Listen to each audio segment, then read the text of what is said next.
Mr. Sergeant of Arms, invite the members into the chamber and close the doors. I hereby declare the House of Representatives of the 113th General Assembly of the State of Tennessee now in session. Members in the gallery, this is your one warning. If you continue to disrupt, you will be removed. That's your warning. One more interruption. Mr. Sergeant of Arms, remove that second section right there, please. The one right above the board. They were screaming. Please remove them. We gave them a warning. Will the members please stand with the visitors in gallery? Please stand and remain standing through the Pledge of Allegiance. Representative Alexander with service, chaplain of the day. Representative Alexander. Be joyful always. Pray continually. Give thanks in all circumstances, for this is God's will for you in Christ Jesus. This morning, I had the opportunity to speak to one of the covenant mothers who lost her child. And one thing she said about her child was, she said, I want you to know he was joyful in all things. We too can be joyful in all things when we turn our life over to Christ, when we pray for everything. This summer, I asked you all if you would join me in a 40-day prayer, and some of you did, I'm sure. And I gave you a book about a 40-day prayer.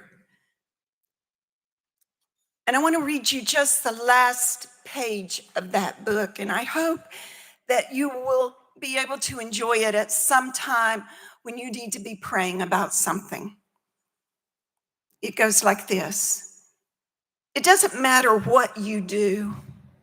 Prayer is the key to your business, your practice, your career. The anointing of God isn't limited to pastors who preach. The favor of God is for everyone. If you're an entrepreneur, you need innovative ideas. If you're a physician, you need the discernment to diagnose. If you're in politics, you need the wisdom to govern. If you're in entertainment, you need the charisma to perform. All of these things are manifestations of the Holy Spirit. Whether we write lyrics or craft legislation, sell homes or teach classes, design spaces or open franchises, prayer is the critical part of the creative process. Don't just brainstorm, pray storm. Turn your classroom, your boardroom, your locker room, your operating room, your courtroom, your conference room into a prayer room. Prayer is the difference between appointments and divine appointments. Prayer is the difference between good ideas and God ideas. Prayer is the difference between the favor of God and the luck of the draw. Prayer is the difference of God. Prayer is the difference between closed doors and open doors. Prayer is the difference between possible and impossible. Prayer is the difference between the best we can do and the best God can do. God is not finished with us yet, my friends. We've got work to do, but it can only start with God leading us. Pray continuously. Let me read the scripture again. Be joyful always. Pray continually. Give thanks in all circumstances, for this is God's will for you in Christ Jesus. God's got this. Let's give it to him. Pray with me. Our gracious and heavenly Father, you are the King of kings and Lord of lords. No president, no governor, nothing you can do for us, nothing that they can do for us is as good as what your will is for us. Humble us, Lord Jesus. Forgive our pride. Forgive our mistakes. Help us to do your will for the state of Tennessee. In thy precious and holy name, we give it all to you. Amen. Representative Alexander leads the Pledge of Allegiance. Salute, pledge. I pledge allegiance to of the United States of the Republic, give it the republic for which it stands, one nation under God, indivisible, with liberty and justice for all.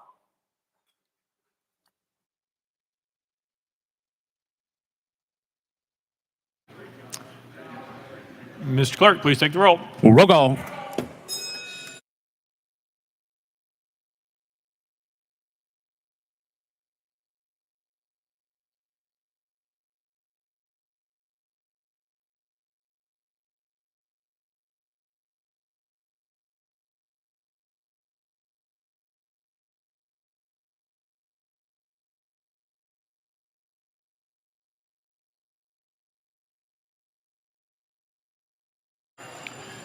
Mr. Clerk, please take the roll. Mr. Speaker, 97 members present. Let the journal reflect Representative Powers and Miller are excused. Next order, Mr. Clerk. Welcoming and honoring. Welcome and honoring Representative Butler.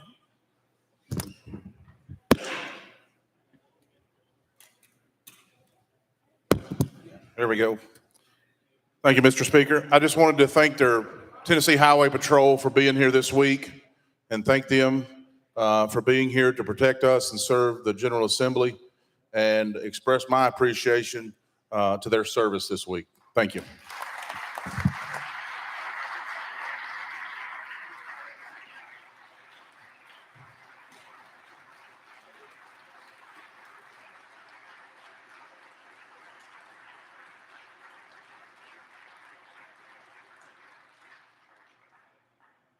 Representative Pearson.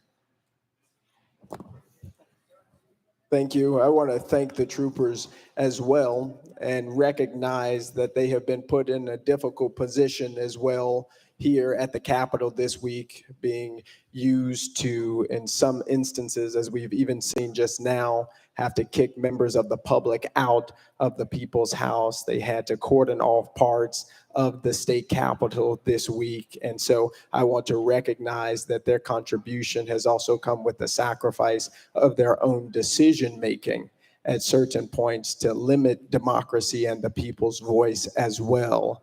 So let us not forget that.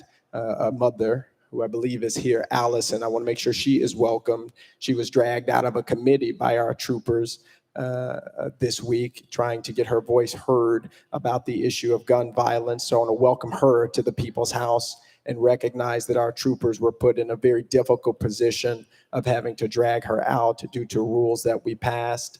I want to welcome the members of the Covenant families in the Covenant School who are here and have shown up day after day, being persistent and consistent. I want to thank Mothers Over Murder, who is here, continuing to represent her family and her son. I want to be sure to welcome Moms Demand Action, who provided great testimony in several committees, elevating the issue that is the #1 killer of children in our communities. I want to thank Students Demand Action for being here and their many presentations asking that this General Assembly do something to have their voices and their lives protected, and to the many organizations that refuse to be silenced, that refuse to back down, and will continue to show up and be present in this fight for justice, to the members of District 86 and Memphis and Shelby County who have traveled here to this Capitol to claim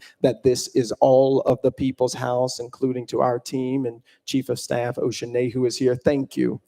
Thank you for still believing that Tennessee can be the place that it ought to be. Thank you for continuing to bring your signs, but also bring yourself to be present in this body, to make clear to all of us as representatives that our job is to represent you.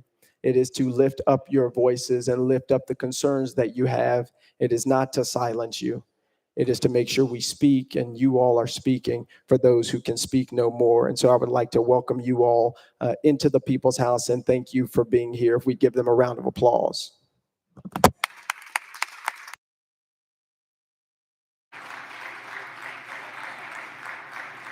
Representative McCalman. Thank you, Mr. Speaker. Members, if you would please welcome my dear friends Aaron Gilbranson and Aaron Spradlin from the Tennessee Faith and Freedom Coalition. They're here to watch how we govern here, y'all. So thank you very much. Representative Jones. Thank you, Mr. Speaker. I just wanted to make sure that the speaker and then all members of the body had a copy of the temporary restraining order against the House rules prohibiting signs that was signed yesterday, and also to make a parliamentary inquiry. You're out of order. We're under welcome and honoring. That is not welcome and honoring. Who's up next? Anyone? Next order, please. Introduction to resolutions. Lear Lambert, you're recognized. Thank you, Mr. Speaker. That all resolutions properly filed be introduced pursuant to Rule number 17 and placed on the consent calendar, refer to the appropriate standing committee.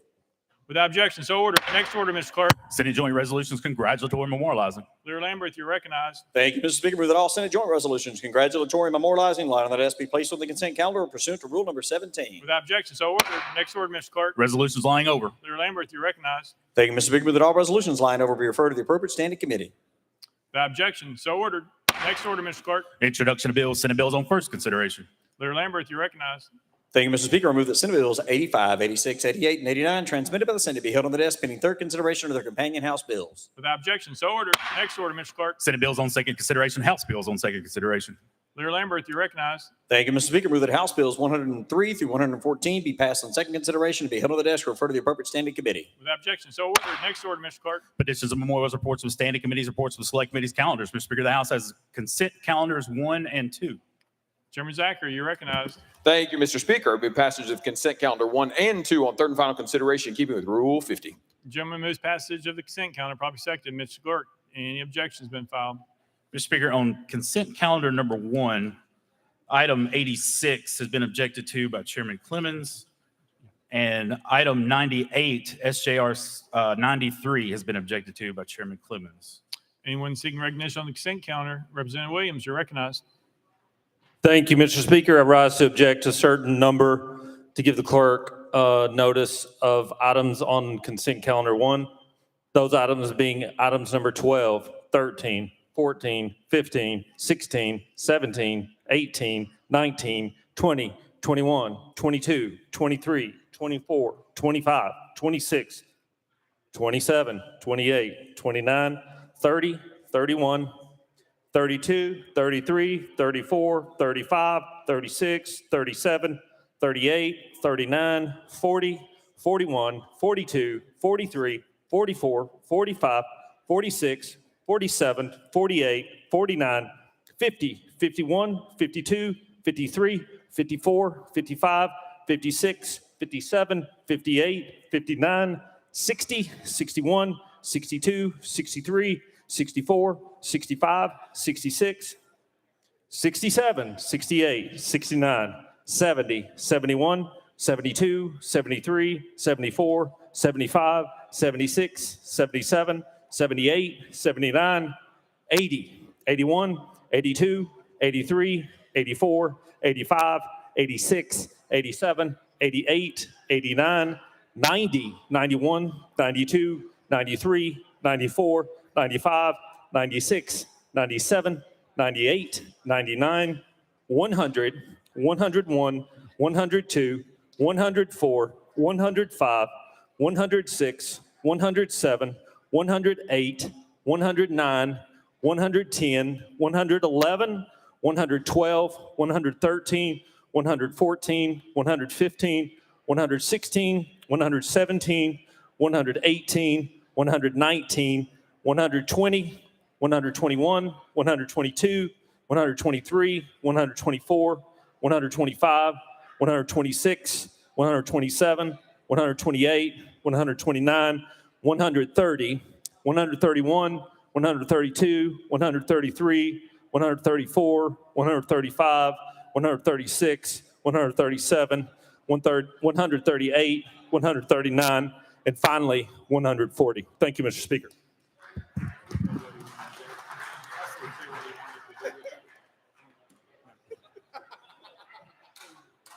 Mr. Clerk. Mr. Speaker, we're going to need the representative to fill out a form for that. Individually. Representative Williams. Thank you. Thank you, Mr. Speaker. It would be any Senate joint resolution on the consent calendar saving one from the Lieutenant Governor of the Senate. Without objection. All right. Hang on. Representative Shaw. Thank you, Mr. Speaker. House Joint Resolution number 11 is a resolution that's recognizing mental health, and the folks at Quinco Mental Health across our state, we are just recognizing them. And so I'm asking any member on the floor that's voting in the affirmative and would like to sign on to this resolution, you're certainly welcome. It is just simply giving recognition for the work that they've done in mental health. Thank you. Thank you.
Mr. Clerk. Mr. Speaker, we have some further objections on consent 2. Items 2, 3, 4, 5, 6, and 7 have been objected to by Chairman Williams as well. Representative Shaw, I think you were wanting to be recognized again. Thank you, Mr. Speaker. I think I forgot to make a motion. And my motion is that anyone voting in the affirmative would become co-prime sponsors. All right. Without objection, exclusion is duly noted. Thank you. Thank you. Representative Jones. Thank you, Mr. Speaker. I was seeking recognition around a point of order during welcoming and honoring when my microphone was shut off, but I'm going to move forward from that and request, is this an appropriate time to make a parliamentary inquiry? You can go right ahead if it's parliamentary. Representative Jones. Thank you, Mr. Speaker. To the parliamentarian, I was seeking a parliamentary inquiry as to the process to begin a vote of no confidence in Speaker Cameron Sexton as House Speaker of Tennessee.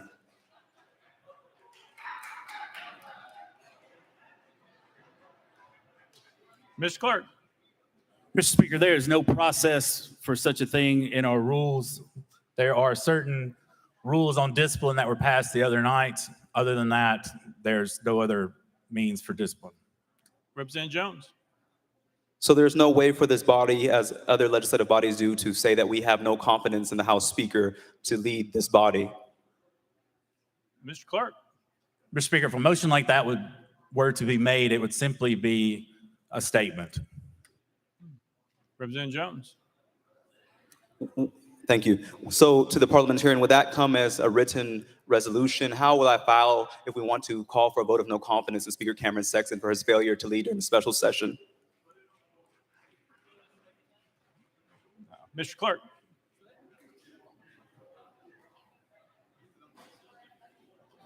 Mr. Speaker, such a motion could be made. However, we are now on the consent calendar, so we need to dispose of the consent calendar on third and final consideration before we can move on to any other business. Representative Jones. Thank you. So at what point would it be appropriate to make a motion to call for a vote of no confidence for Cameron Sexton for his failure as leader of this House that is now in disarray because of his failed leadership? Mr. Clerk. Mr. Speaker, if a member wanted to present such a motion, I believe the appropriate time would be unfinished business. Representative Jones.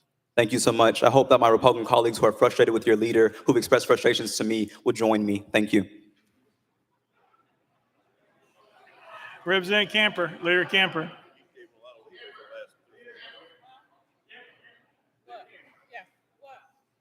You raised your hand earlier to be recognized on consent calendar. You're good. Yes, ma'am. Representative Parkinson. Passes. Anyone else seeking recognition on the consent calendar? Seeing none. We are voting on the consent calendar. All members in favor vote aye when the bell rings. Those opposed vote no. Has every member voted? Does any member wish to change their vote?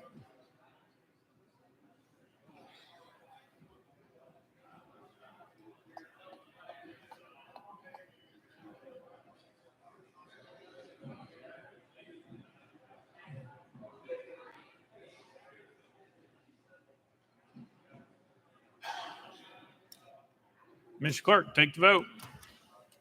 Ayes 97, no nays.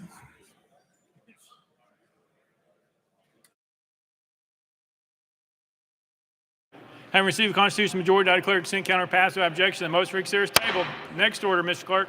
Mr. Speaker, the House has a regular calendar. Call up first bill, Mr. Clerk. House Bill 70 by Chair Lady Hazelwood and others relative to appropriations. Mr. Speaker, the Senate bill is on the desk. Chair Lady Hazelwood, you're recognized. Thank you, Mr. Speaker. I move to substitute and conform to Senate Bill 7089.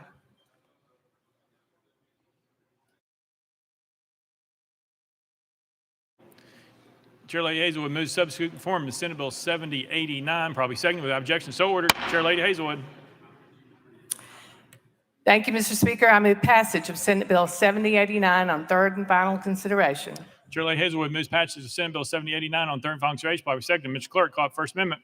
House Finance, Ways and Means Committee Amendment number 1. Vice Chairman Baum, you're recognized. Thank you, Mr. Speaker. Move to adopt and defer to the sponsor for an explanation. Vice Chairman Baum moves adoption of House Amendment number 1, probably seconded. Any discussion on the amendment? Seeing none, all those in favor of adoption of House Amendment number 1 say aye, aye. All those opposed say no. The ayes have it. You adopted. Next amendment, Mr. Clerk. House Finance, Ways and Means Committee Amendment number 2. Vice Chairman Baum, you're recognized. Thank you, Mr. Speaker. Move to adopt and defer to the sponsor for an explanation. Vice Chairman Baum moves adoption of amendment number 2, probably seconded. Any discussion on the amendment? Seeing none, all those in favor of amendment number 2 say aye, aye. All those opposed say no. The ayes have it. You adopted. Next amendment, Mr. Clerk. House Amendment 3 by Chair Lady Hazelwood, Mr. Speaker, was not timely filed. Representative Hazelwood, you're recognized. Thank you, Mr. Speaker. House Amendment 3 is simply a technical correction. There was a typographical error in the previous amendment. Move for consideration. You heard the motion. That's properly seconded. We're voting consideration of amendment number 3. All those in favor of considering amendment number 3 vote aye when the bell rings. Those opposed vote no. Has every member voted? Does any member wish to change their vote?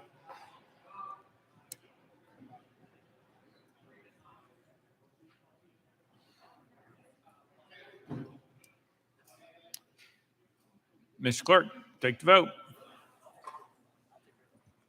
Ayes 96, no nays. In accordance with Rule 60B, having received the necessary 2/3, the motion to consider amendment number 3 prevails. Representative Hazelwood, you're recognized. Thank you, Mr. Speaker. I move to adopt. Representative Hazelwood moves adoption amendment number 3, probably second. Any discussion on the amendment? Nope. All right. All those in favor of amendment number 3 say aye, aye. All those opposed say no. The ayes have it. You adopted. Next amendment, Mr. Clerk. Mr. Speaker, no further amendments. Chair Lady Hazelwood, you're recognized. Thank you, Mr. Speaker. This bill, as amended, provides funding for a number of items I will go through and I'll explain up front. When we left here in May, we had $50 million recurring funding that wasn't allocated. There was another $50 million there was $50 million in recurring funded unallocated. There was another $50 million in non-recurring funding that was allocated but has not been utilized, and we're reclaiming those dollars to fund the things that I'll be going through. So the first thing that's included in this bill as amended, it recognizes a revenue loss to cover the $1.6 million for the removal of the tax on gun safes and gun safety storage equipment. It also provides for $1.1 million non-recurring money for the Department of Safety so that they can create and implement a public safety campaign. There are, in this bill, there's school safety grants, $10 million for additional school safety grants for public charter schools. Thank you. And within the LEAs that don't have a full-time SRO for the next upcoming school year, these grants are going to be administered by the Department of Education. There's a $30 million non-recurring amount, and this is something that we have not done before. We had previously put money in for K through 12 for safety, but we had not addressed safety in our higher education. So we have $30 million in this amended budget that would be used in a grant basis for any and all higher education institutions in the state of Tennessee. That will include our TCATs, our community colleges, our four-year universities, as well as our private universities. Those grants will be administered by Finance Administration. We will have reporting requirements by October 1st from them where, to whom, and to where those grants have been administered. These grants, the report will allow us to know, number one, not only where the grants were utilized, but number two, what grant request might have been requests made that we were not able to fund, so that when we're back here in January looking at budgets for next year, we'll have that data to consider. We have $12 million in this budget, non-recurring money, for recruitment and retention bonuses for behavioral health professionals that work for treatment agencies that contract with the Department of Mental Health. You all know there's a shortage of those personnel, and there's a high burnout rate. So what we're attempting to do with this money is attract new people to the field, as well as retain those who we currently have working. We have the amount of those bonuses will be determined by the Department of Mental Health, and it'll be based on the complexity of the positions in the bonus program. The scholarship program is also included in this, in the same vein, $3 million non-recurring for public behavioral health scholarship programs. These scholarships will provide tuition stipends to those pursuing a degree in behavioral health related field. They'll be required to work in Tennessee for the equivalent amount of time that their stipend covered. We have in this budget $4 million non-recurring appropriated to the behavioral health safety net. That safety net, as you all probably know, provides mental health care or behavioral health care to persons who are uninsured. In that gap, they're not eligible for TennCare and they're uninsured. So these dollars would provide some mental health assistance for them. And then we're taking from TennCare reversions, not reserves, but reversions, $50 million to provide, to give providers a bonus for mental health care providers. We are, again, our providers across the state, you've probably heard, as I have, that they're unable to provide the services for the reimbursement rates that they're receiving. So this will allow them to continue to serve Tennesseans. And in addition to that, we have in this budget the money to cover the cost of this special session. So with that, Mr. Speaker, I would stand ready for any questions. Chair Lady Hazelwood renews her motion. Any discussion on the bill? Chairman Clemens. Thank you, Mr. Speaker. Chair Lady, what is the dollar amount that we are appropriating to pay for this special session? Chair Lady Hazelwood. Thank you, Mr. Speaker. The dollar amount is $58,000 per day. So for how many days the special session lasts. Chairman Clemens. Thank you, Mr. Speaker. So every single day we drag this out, it's $58,000 more to the taxpayers of Tennessee. Chair Lady Hazelwood. $58,000 per day is the cost for the special session. Chairman Clemens. Thank you, Mr. Speaker. Representative Pearson. Thank you, Speaker. Chair Lady, you mentioned that $30 million of non-recurring dollars are going to higher education. Is that correct? Shirley Hazelwood. Thank you, Mr. Speaker. Yes, $30 million to higher education for grants for safety purposes. Representative Pearson. Thank you. And is it stipulated exactly what those resources we be able to go to? The concern that I'm trying to get to is, have we specified whether or not it's going to be alert systems or if it's going to be the hiring of more police officers and law enforcement officers at our schools of higher education? Shirley Hazelwood. The grant requests will be made. The institutions are, have latitude to determine what they need on their campuses for them, that they will feel, will be helpful to them in increasing the safety of their campuses. We are, and I can't emphasize this enough, the hiring of additional officers or security guards. This is a one-time grant. It is not recurring money. Therefore, it's not financially sound practice to use one-time money to hire people that would be a recurring cost. So unless the institution had the ability to fund those going forward, then, I think the more sound, fiscally conservative thing to do for those institutions would be to do things to harden their campus, alert systems, cameras, those sorts of things. Representative Pearson. Yep. And for the schools that might apply, what's the notification process, and is there a cap on the amount of money that can go to any particular school? Shirley Hazelwood. Thank you, Mr. Speaker. Our goal is to help as many schools as possible with grant requests. There is, I would certainly hope the legislative intent for FNA would be to spread these dollars out across our state to all of these institutions as required. There is no cap, but the legislative intent is to help as many of our institutions as we can with these dollars. And that's the reason for this reporting requirement, or one of the reasons that we've established in this legislation. We'll be able to tell from that report how many grant requests were funded, at what level, at what institutions, and what grant requests were not funded. And if we determine when we come back if the money is available, or if we can make the money available, then we can increase some of these grants for requests that might not have been able to be funded under this initial $30 million. Representative Pearson. I understand that hardening schools has become the response to gun violence and the tragedies that we have experienced, instead of preventing gun violence through gun safety legislation in this body.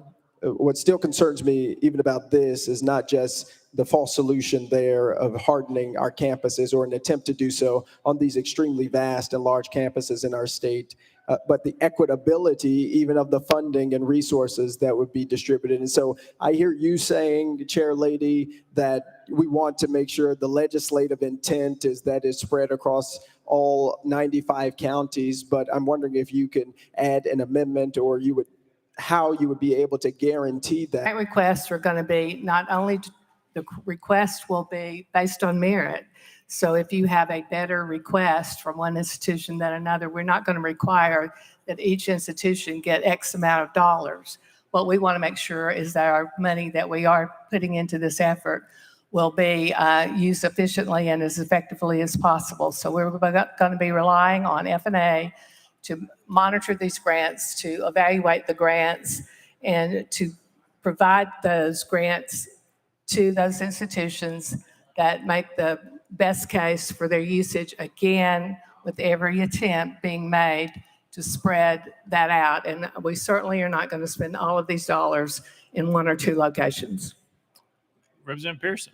Thank you. I'm going to just say the concern of spending in this way without having those stipulations. I didn't see anything about technical assistance being provided to colleges or universities and other issues like that I really do think need to be addressed if we're going to ensure taxpayer dollars are spread out equitably across our state. Representative Williams. Thank you, Mr. Speaker. This body was called here because of special session to deal with some of the issues facing our communities.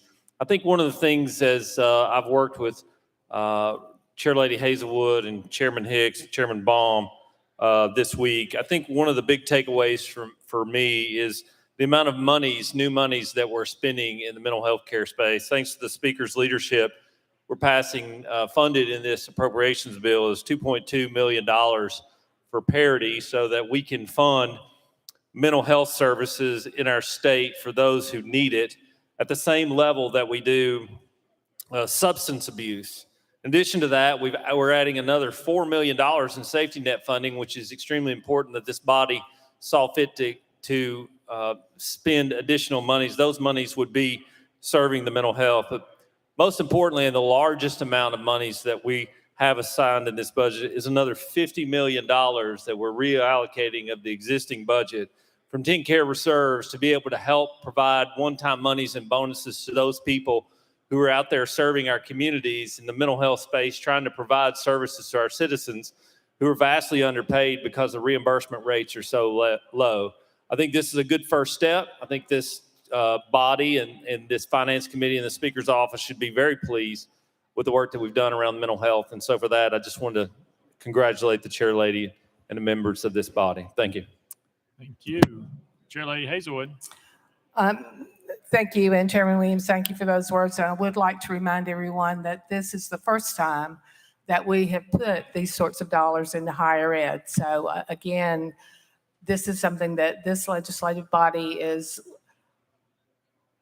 considering the safety of all our Tennessee schools from K through upper graduate schools. So I think the body can be proud of the work that's being done there.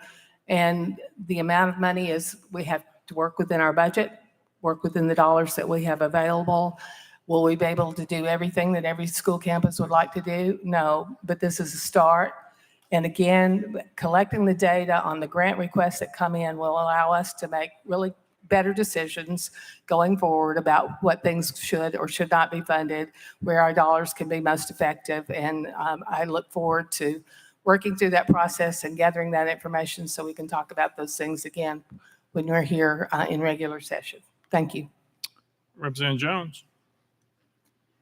Thank you, Mr. Speaker, and thank you to Chair Lady Hazelwood for her work on the Finance Committee. I had a few questions to kind of break down a previous statement by my colleague from Davidson County.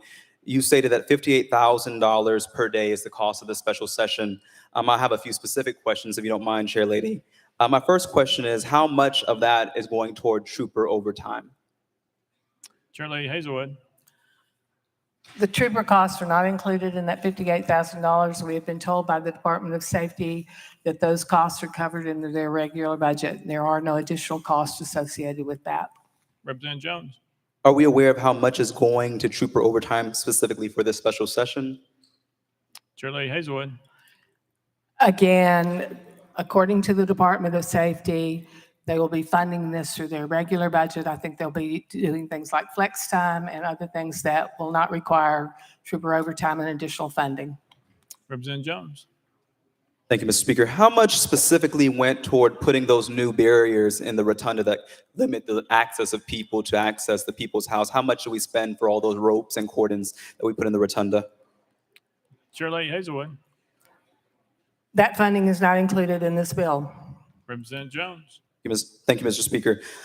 How much, okay, I see this is included. How much is going for per diem for lawmakers, for these lawmakers here to stay in hotels and to travel to Nashville? How much is going toward their food expenses? I know they get per diem to get meals while they're here in Nashville and to stay at the nice hotels like the Hermitage. How much are we spending on that? Chair Lady Hazelwood. Mr. Speaker, that is included in the $58,000 per day of the cost of the special session. Representative Jones. Can you give me a number amount of how much is being spent?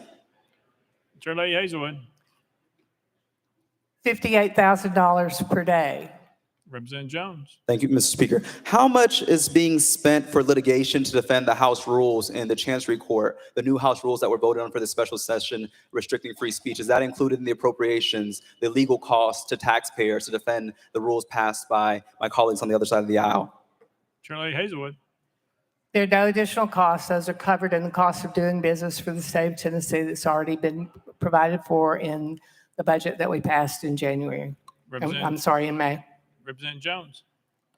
Thank you so much, Mr. Speaker, and thank you for your attempt at answers. To the chairwoman, I'm very concerned that we are using taxpayer money, appropriating more taxpayer money when we misguided taxpayers to say that this session would be about common sense gun laws, and we're spending this money on things that are not related to gun laws and wasting taxpayer money. It's not fiscally conservative, and it is insulting to the people of Tennessee to use the people's money for distraction, deception, and deflection while suppressing the other democracy. Representative Hawk. Thank you, Mr. Speaker. To that point, and there's going to be a finance question here, to the clerk, what legislative day is this? Chair Lady Hazelwood.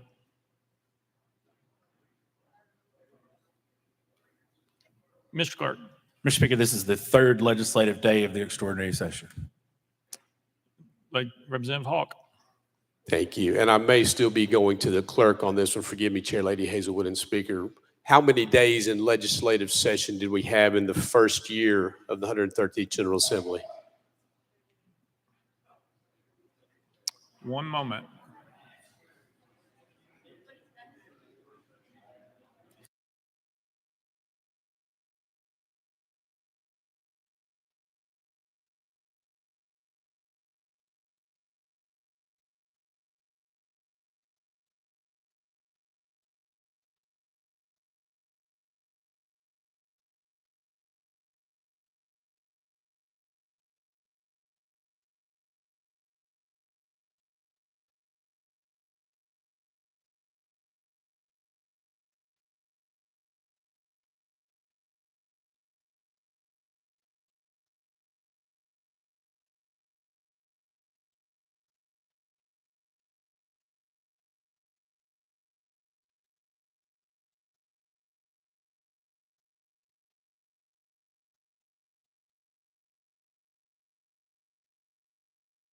Mr. Clerk.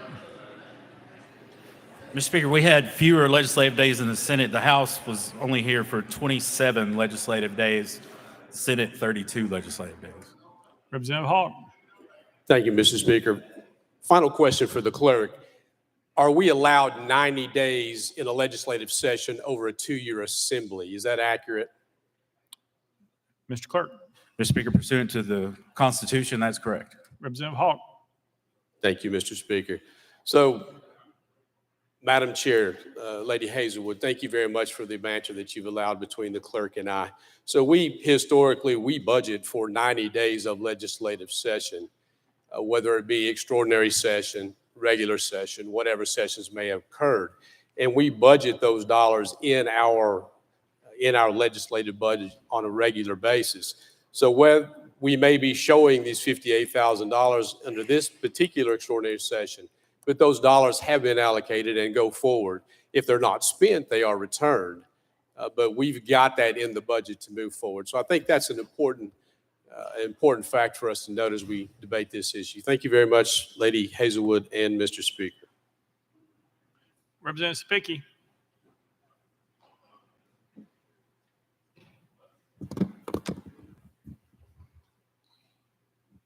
Thank you, Mr. Speaker.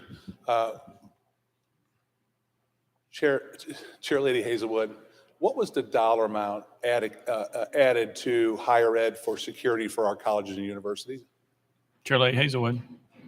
That is $30 million, non-recurring. Representative Spicky. And that does apply to all of our colleges and universities across the state, is that correct? Chair Lady Hazelwood. I'm sorry. That's correct, as well as our TCATs and community colleges. All institutions of higher learning in the state of Tennessee will be eligible for these grants. Representative Sapicki. Thhank you, Chair Lady. In education last year and in this General Assembly, we appropriated $140 million to SROs to provide greater security to our K-12 system across the state. Now adding this additional money, as I toured most of these colleges and universities across the state of Tennessee, seeing the possible vulnerability, I really appreciate the leadership yourself and leadership of the House is taking to making sure that there is money that is appropriated to make sure that our higher education places have the money to secure those campuses for our students. So thank you very much, Chair Lady Hazelwood, for that. Thank you. Representative Fritz. Thank you, Mr. Speaker. To the sponsor, I just want to say thank you. Most of us have other things we'd like to be doing, but due to the duty that we have to come and address these issues, I appreciate the time that you and your team have put in to develop this budget to address issues resulting from mental illness to just mass violence. And it takes dollars to do those things. And fortunately, the fiscally responsible management of this state has led us to the position where we can do that.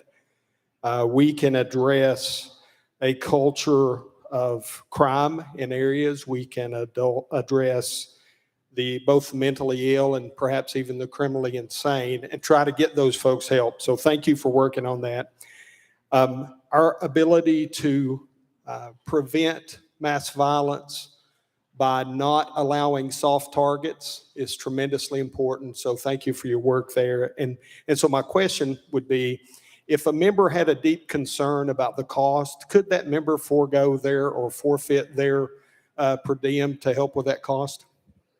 Chair Lady Hazelwood. Mr. Speaker, I know of nothing that would prevent a member from returning their or not claiming their per diem or expenses. Representative Jones, you're out of order. That's your first warning. You're out of order. That's disruptive behavior from the floor. That's transgression of House rules, actually. So that's a call to order. It's non-debatable. That's your first warning. Chairman Hazelwood, you're recognized. Thank you, Mr. Speaker. The previous representative from Upper East Tennessee, my neighbor, mentioned something that I should have done in the very beginning, and that is to thank the staff, not only our team that's up here and the members of the finance sub and finance full committees for their hard work, but our staff has worked into the night, and we have, if any of you watching, there have been a lot of moving parts to bring this forward to present to you today. And they have done yeoman's work. So thank you to our fiscal review folks, to our budget team, to our research analysts, to all of those who have made it possible for us to get this information to you in a timely manner during a very, during the special session. And I would just ask that we would ask those folks to stand up and just recognize them and say, thank you.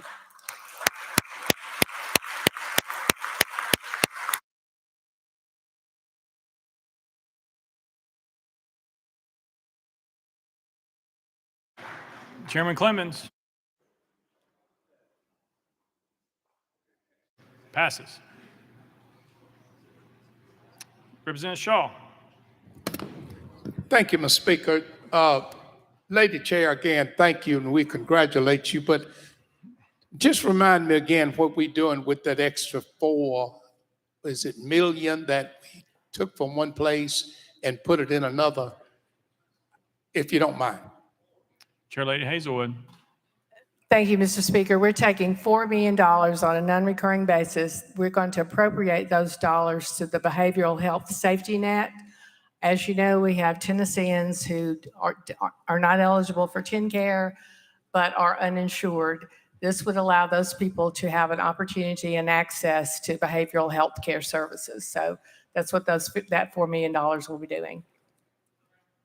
Representative Parkinson. Thank you, Mr. Speaker. I didn't think it was going to be that quick. Chair Lady, thank you for everything that you do. I know I probably irritate you from time to time, but I don't really believe that. But I do want to know how many Tennesseans are under the mental health care safety net? Chair Lady Hazelwood. I'm sorry, I would have to get back to you on that. I don't have a number. Representative Parkinson. Okay, thank you. Any further discussion?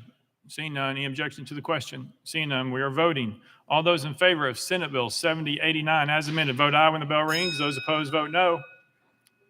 Has every member voted? Does any member wish to change their vote?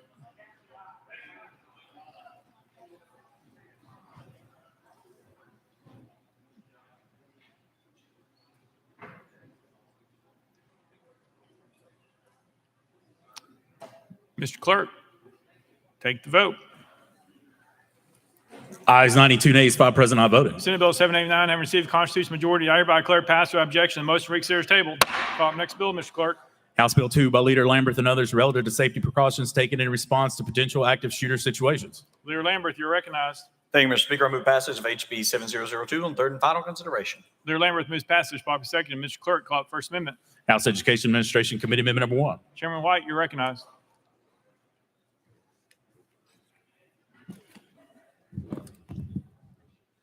Thank you, Mr. Speaker. This amendment states that the unscheduled fire alarm procedure set by the LEA must be developed in consultation with local fire and law enforcement officers and must comply with applicable building codes. It includes annual training for school staff, including substitutes and part-time staff. I move to adopt. Chairman White moves adoption. Amendment number 1, properly seconded. Any discussion on the amendment? Seeing none, all those in favor of amendment number 1 say aye. Aye. All those opposed say no. The ayes have it. You adopted. Next amendment, Mr. Clerk. Mr. Speaker, no further amendments. Leader Lamberth, you're recognized. Thank you, Mr. Speaker.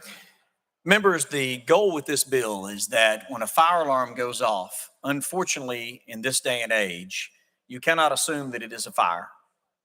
Our teachers and our substitute teachers should be taught in every single jurisdiction to listen for just a second, stop for just a second, evaluate, wait for a secondary alarm or some additional instructions to see whether or not it is a fire, an active shooter, and a critical incident of some other type, or even a natural disaster. That's what this bill sets up in every single district. This came directly from my conversations with parents that have lost loved ones to violent crime, and specifically in situations where fire alarms had gone off. And then with a fellow representative from Sumner County and our senator, we met with local law enforcement and said, what do we do in Sumner County? What happens when a fire alarm goes off in a school in our district? And they explained their protocols to us, and they explained how every single substitute teacher is taught on how to respond to that, so that when a fire alarm goes off, you don't immediately have hallways full of children. And so that's what this bill does. It just forces that conversation in every single district throughout the state and requires that there be a procedure for that. And then we will be evaluating that going forward as through part of what the Homeland Security agents that you all funded in every single county and through the grant system that we've been doing for SROs and other funding. So with that, Mr. Speaker, I renew my motion.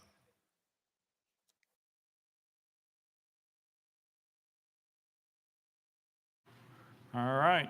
Leader Lamberth renews his motion. Any discussion on the bill? Representative Pearson. Thank you, Speaker. Thank you, sponsor, for this bill. I was fortunate to see it in committee, and I do understand it. There was a harrowing story that was told about what happened at the Covenant School, that the weapon that was used, the assault weapon that was used, created so much smoke that it set off the fire alarm. And the protocols at this school were actually for the children to head out first, and then for the adult, the teacher, to be the last person in the room. And it left so many children vulnerable. And I believe maybe it was Mary Joyce who told the story of Mrs. Erin McKinney about her son, Will McKinney. And so I understand the intent of this legislation and the need in our counties and public and private schools elsewhere for there to be a serious deliberation about the practices and policies that are being used, because the fire alarm in many instances at our schools have been used to perpetuate these mass acts of violence. But what I also must recognize with this legislation, sponsor, is that it is preparing for these worst case scenarios to happen. It is not doing anything to prevent them. I'm concerned that we are getting our children ready to face mass shooting violence or tragedies in their school, but we aren't doing all that we can, passing all the bills that we can to prevent the violence from getting to the schoolhouse door in the first place. And so passing bills, and I see a couple that I will say this for, are not preventative, they are in preparation. And maybe as a state and as a General Assembly, that's where we are. We are preparing for the next tragedy, preparing for the next victims of children in our schools and teachers in our schools to be met with gun violence because of inaction. Maybe this is the best we can do, prepare our kids because of inaction, but I believe that the people in our communities, the kids in our schools, the teachers like my own mother deserve better and deserve more than just one policy in preparation for the violence that we're allowing to be wreaked on our schools. And so again, I understand the intent. I appreciate the legislation, but my support of it is not a white flag. It's a recognition that we are in a terrible position in this state, that all we can do is prepare for the next tears that are going to be shed rather than prevent them by ending gun violence in our communities and schools. Leader Lambert. Thank you, sir, for your comments. And I know that we may disagree on many things, but on this, I'm glad that we agree. We must prevent and prepare. There is much more than just this bill that needs to be done, and I hope will be done before we leave this special session, and will be done as we prepare for the regular session. I am open to that conversation anytime. I look forward to hearing your ideas. This idea came directly from these families, and they have asked for us to, yes, prepare for the worst while we work to prevent the worst. And I'm open to any idea that anybody has to try to prevent that. Some we may agree on, some we may disagree on, but all should be discussed. Representative Pearson. Thank you, Leader, and I appreciate that very much and those sentiments exactly. But the reality is we have not had a conversation encompassing of all ideas. I've looked at the regular calendar, as have the rest of you. And from the call that was brought into this session, from the previous session that we were in the spring, where we ended early, the actions have only shown that the only ideas that are being heard and being seen do not have to do with ending gun violence. Banning assault weapons isn't something that's being discussed. Repealing permitless carry, which has been proven by the research of the RAND Institute, which a bipartisan group of us heard from, that would actually decrease gun violence by 24 to 28%. We aren't talking about that. And that is because of the leadership, those who can talk to the governor, that can influence proclamations, who refuse to make this special session truly about the number one killer of our children, which is gun violence. So I appreciate your sentiments here and now. But I would have appreciated them more when the governor was writing the call for us to be here. Leader Lambert. Thank you, sir. Again, my door is always open. You have my number, so does everybody here. We've had months of discussion in my community, and within the call, I brought all the ideas that I could bring in conversation with the families that I have met with, the families who have lost loved ones to that very violence that I hope you and I would seek to prevent. And so there are limits to what I am willing to pass that might infringe on someone's civil liberties, but I am open to any discussion. And I hope that throughout the remainder of this special session and well beyond that, we continue those discussions in every single community in this state to find, yes, preventative measures and to prepare for the worst. Let the journal reflect Representative Freeman is excused. Any further discussion? Seeing none, any objection to the question? Seeing none, we're voting. All those in favor of House Bill 7002 as amended, vote aye when the bell rings. Those opposed, vote no. Has every member voted? Does any member wish to change their vote?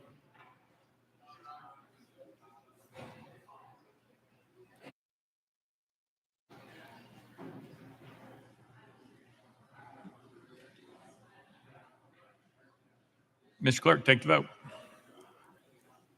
Ayes 94, one nay. House Bill 7002 having received a constitutional majority, hereby declare passed without objection. Motion reconsider is tabled.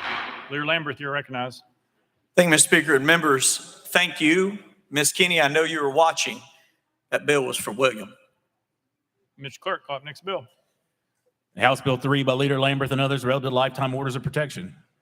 Leader Lambert, you're recognized. Thank you, Mr. Speaker. Move for passage of House Bill 7003 on third and final consideration. Leader Lambert moves passage by second. Mr. Clerk, call up First Amendment. House Civil Justice Committee Amendment number 1. Chairman Farmer, you're recognized. Thank you, Mr. Speaker. This amendment rewrites the bill, move to adopt and defer to the sponsor for further Explanation. Chairman Farmer moves adoption of amendment number 1, properly seconded. Any discussion on the amendment? Seeing none. All those in favor of amendment number 1 say aye. Aye. All those opposed say no. The ayes have it. You adopted. Next amendment, Mr. Clerk. Mr. Speaker, no further amendments. Leader Lamberth, you recognize.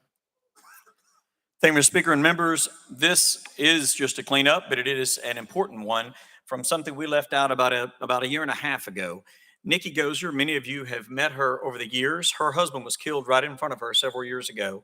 And while that evil person was serving time in prison, he continued to send her letters and notes and tried to continue to harass her. She came to me and said, why should she have to go every single year back to court and renew an order of protection? And I said, ma'am, I don't know, because that person should never be in contact with her. He killed her husband.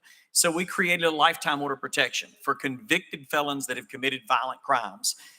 A judge reached out to me a couple of months ago and said, look, if you are going to have a special session and it's going to be about public safety and the call allows for it, why not have aggravated stalking as something that if somebody is convicted of that felony and they are stalking someone, which many, many times, if that act is not interrupted, it does lead to a serious assault or death.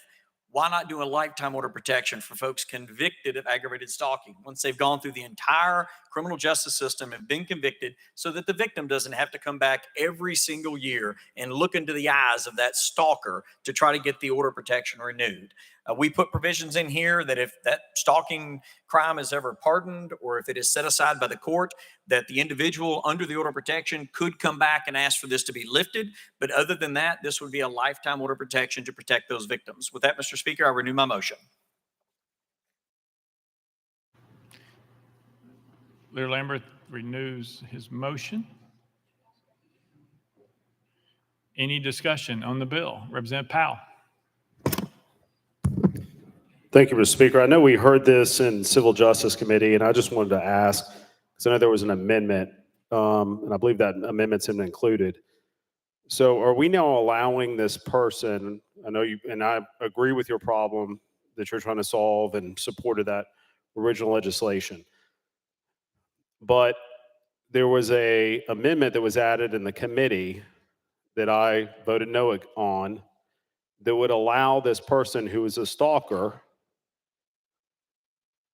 to come back and be able to have the right to purchase and own firearms.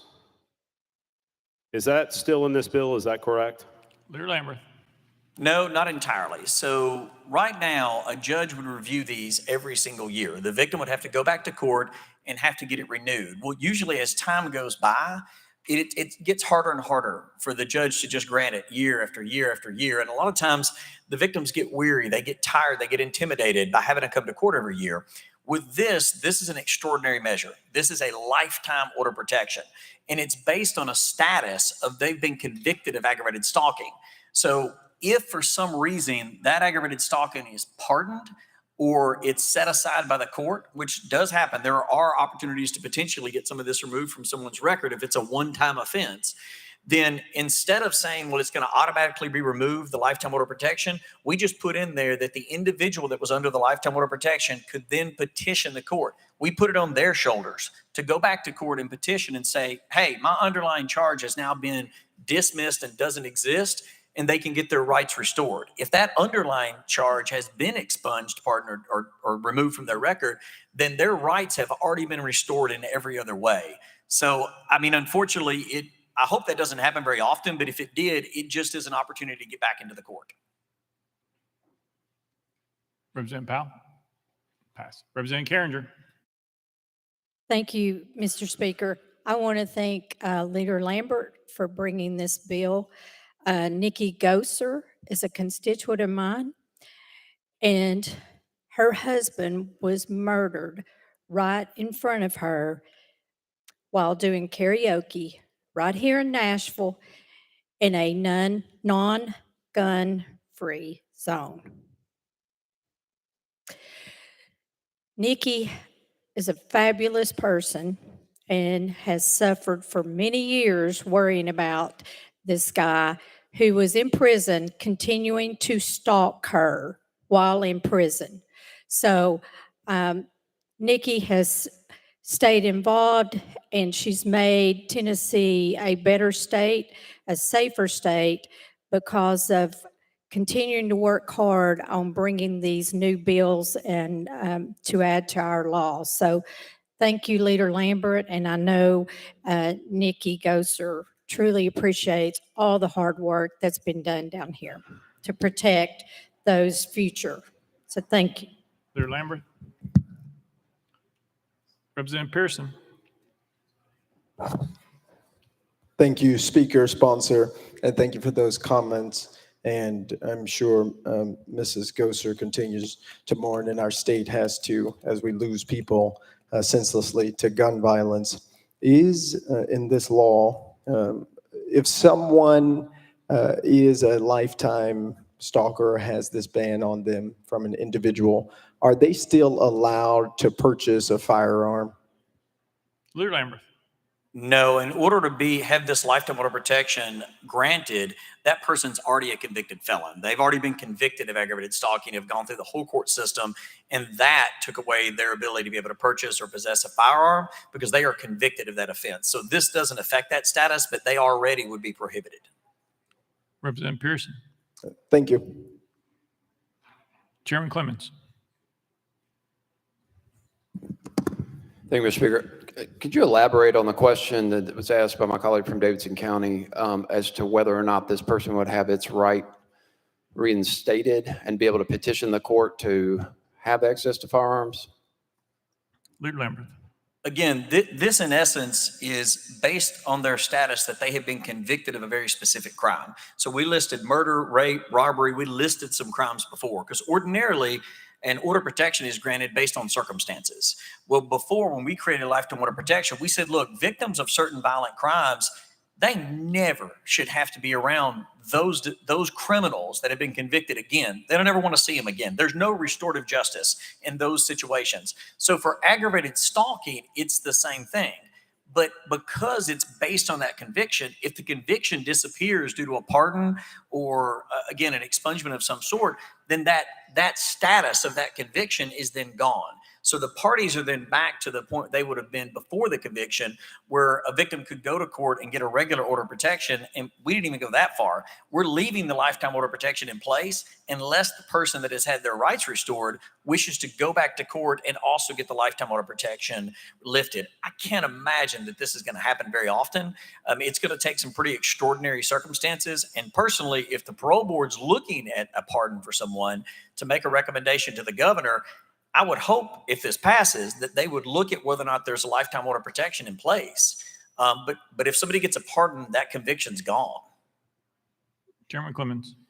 Thank you, Mr. Speaker. Therein lies my concern. Given that past violent behavior is the best predictor of future violence, including gun violence, I'm really concerned that someone who has exhibited that type of behavior would then be able to, in any manner or any circumstance, under any percentage of opportunity, get that firearm back in their hands. I mean, we know that's the single best indicator of future violence. So what I hear you say to my colleague from Davidson County is that amendment cracks that door open, maybe small, but that crack is there. Can you address that concern? Leader Lambert. Under the current law, there's no lifetime order of protection for these folks. They get convicted of aggravated stalking. They lose their ability to have a firearm. They may have gone to jail or prison because of that. But once that sentence is over, the only way that the victim can keep that person away from them is go back every single year to court. And so under the current law, the scenario you're talking about is already that person could have the aggravated stalking expunged or pardoned or anything. That could happen right now under current law. The only thing we're changing is we're saying, look, we're creating this lifetime order of protection so those victims won't have to go back every year. But we're basing it on a conviction. If the conviction no longer exists, then it puts the parties back into the position they are under current law. Chairman Clemens. Thank you, Mr. Speaker. Well, then I understand what the bill is doing, and I appreciate the intent and spirit of the bill, and I support it. I do think, though, that if that window is open, then perhaps we need to follow this up and address that in another manner, I guess, if it's not inside this bill. And it was my understanding, and I may have been mistaken by the previous question, that the amendment to the bill actually opened that up. So that may be my mistake, and if so, I apologize, but that's what I want to clarification on. Thank you. Leader Lambert. And this body at one point in the future wanted to say that an aggravated stalking conviction can never be removed and that that's part of the sentence, that there's, that that's attached to somebody, and I don't know that we could affect a pardon, but just about everything else we could. There are ways to close that window. This bill just doesn't deal with that. Representative Towns. Mr. Speaker, thank you. Sponsor yield. Ladies and gentlemen, most of the people on this floor talking about Nikki, they did not work with her. I happened to work with Nikki a long time. She was a staff member here. She worked here. And you would have to talk to this lady and to see the brokenheartedness that she had, being traumatized by someone that murdered her husband right before her face. It's unconscionable, unthinkable to have to deal with a sapsucker harassing you after something like that. Now, what I think is happening today is that he's saving 2 lives. Because in some situations in the neighborhood, if you're stalking my sister or my mother, you won't need the police. Okay? Because there's some of us that will do something to you about messing with our families. So you're saving 2 lives by doing this. You can take that any way you want to. I don't care how you take it. I'm just letting you know what the facts are. Okay? With me and mine, don't mess with me and mine. And the other men on this floor will get you, and other men in the neighborhood will get you about doing that old crazy stuff. This girl has been doing so much stuff for such a long time from a deranged, demonic knucklehead. Okay? It's unconscionable and unpardonable to terrorize a woman or a human being after you murder somebody in their family. See, the police are slow. There's some people can get to you before the police get to you. It's out of line. She's dealt with it for 10, 15, 20 years. And that means that other people are probably dealing with this stuff too.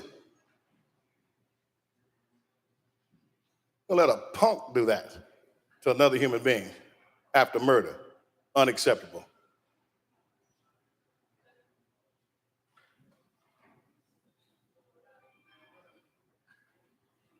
Representative Parkinson. Thank you, Mr. Speaker. And Leader Lambert, thank you for bringing the legislation. I too had a chance to meet Nikki, what was it, last year when we were running this legislation? I think this is a very valuable piece of legislation. And just so y'all know, the pieces of legislation that are being brought forth, if they don't have a direct effect on the mothers of the Covenant School and their families, I'm probably going to be voting no on them, with this one as an exception. And the reason why I'm going to vote yes on this one is because it's meaningful. And no disrespect to any of the rest of the legislation that's been passed, but for the reasons that we're up here, it just is legislation that's being brought forth that has no bearing on saving a life or preventing a death in our state.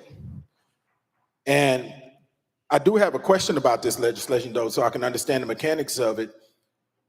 With this legislation, is there a mental health evaluation that's tied to this law in order for that person to be granted a lifetime restraining order? Leader Lambert. No, sir. They have been convicted of a felony. The felony would be aggravated stalking. And we are saying, due to the egregiousness of that crime, then they have to stay away from their victim forever. Representative Parkinson. Thank you, Mr. Speaker. And I understand it's based on a conviction, but do you perceive or do you project that it would be a normal occurrence that there will be an order of protection preceding that conviction and lifetime order of protection? Leader Lambert. Not in every case. We've had that bill out there for about 2 years now. There have been a handful filed statewide.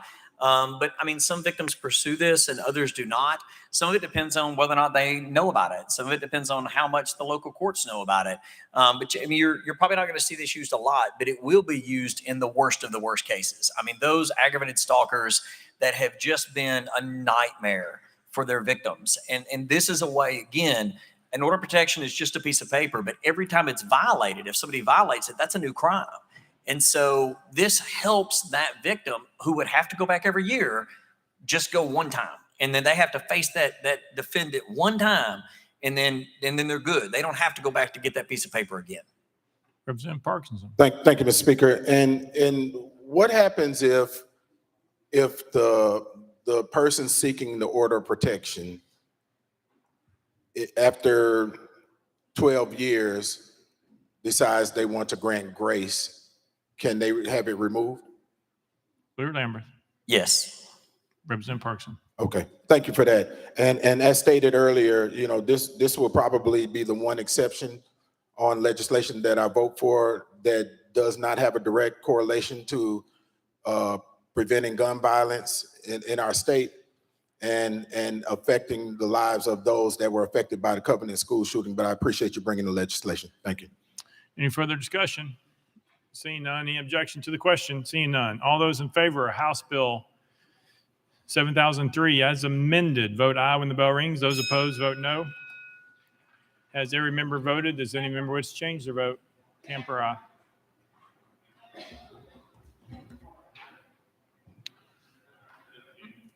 Mr. Clerk, please take the vote.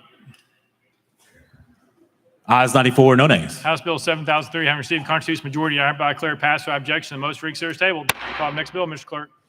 House Bill 4 by Leader Lamberth and others relative to release from certain facilities. Leader Lamberth, you're recognized.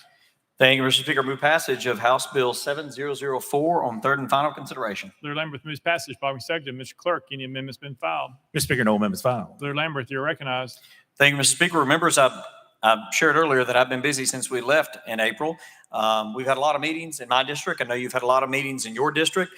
This came directly from a conversation with the Sheriff's Department, where there are many times that they will transport someone who is going in for a mental health evaluation, many times an involuntary mental health evaluation.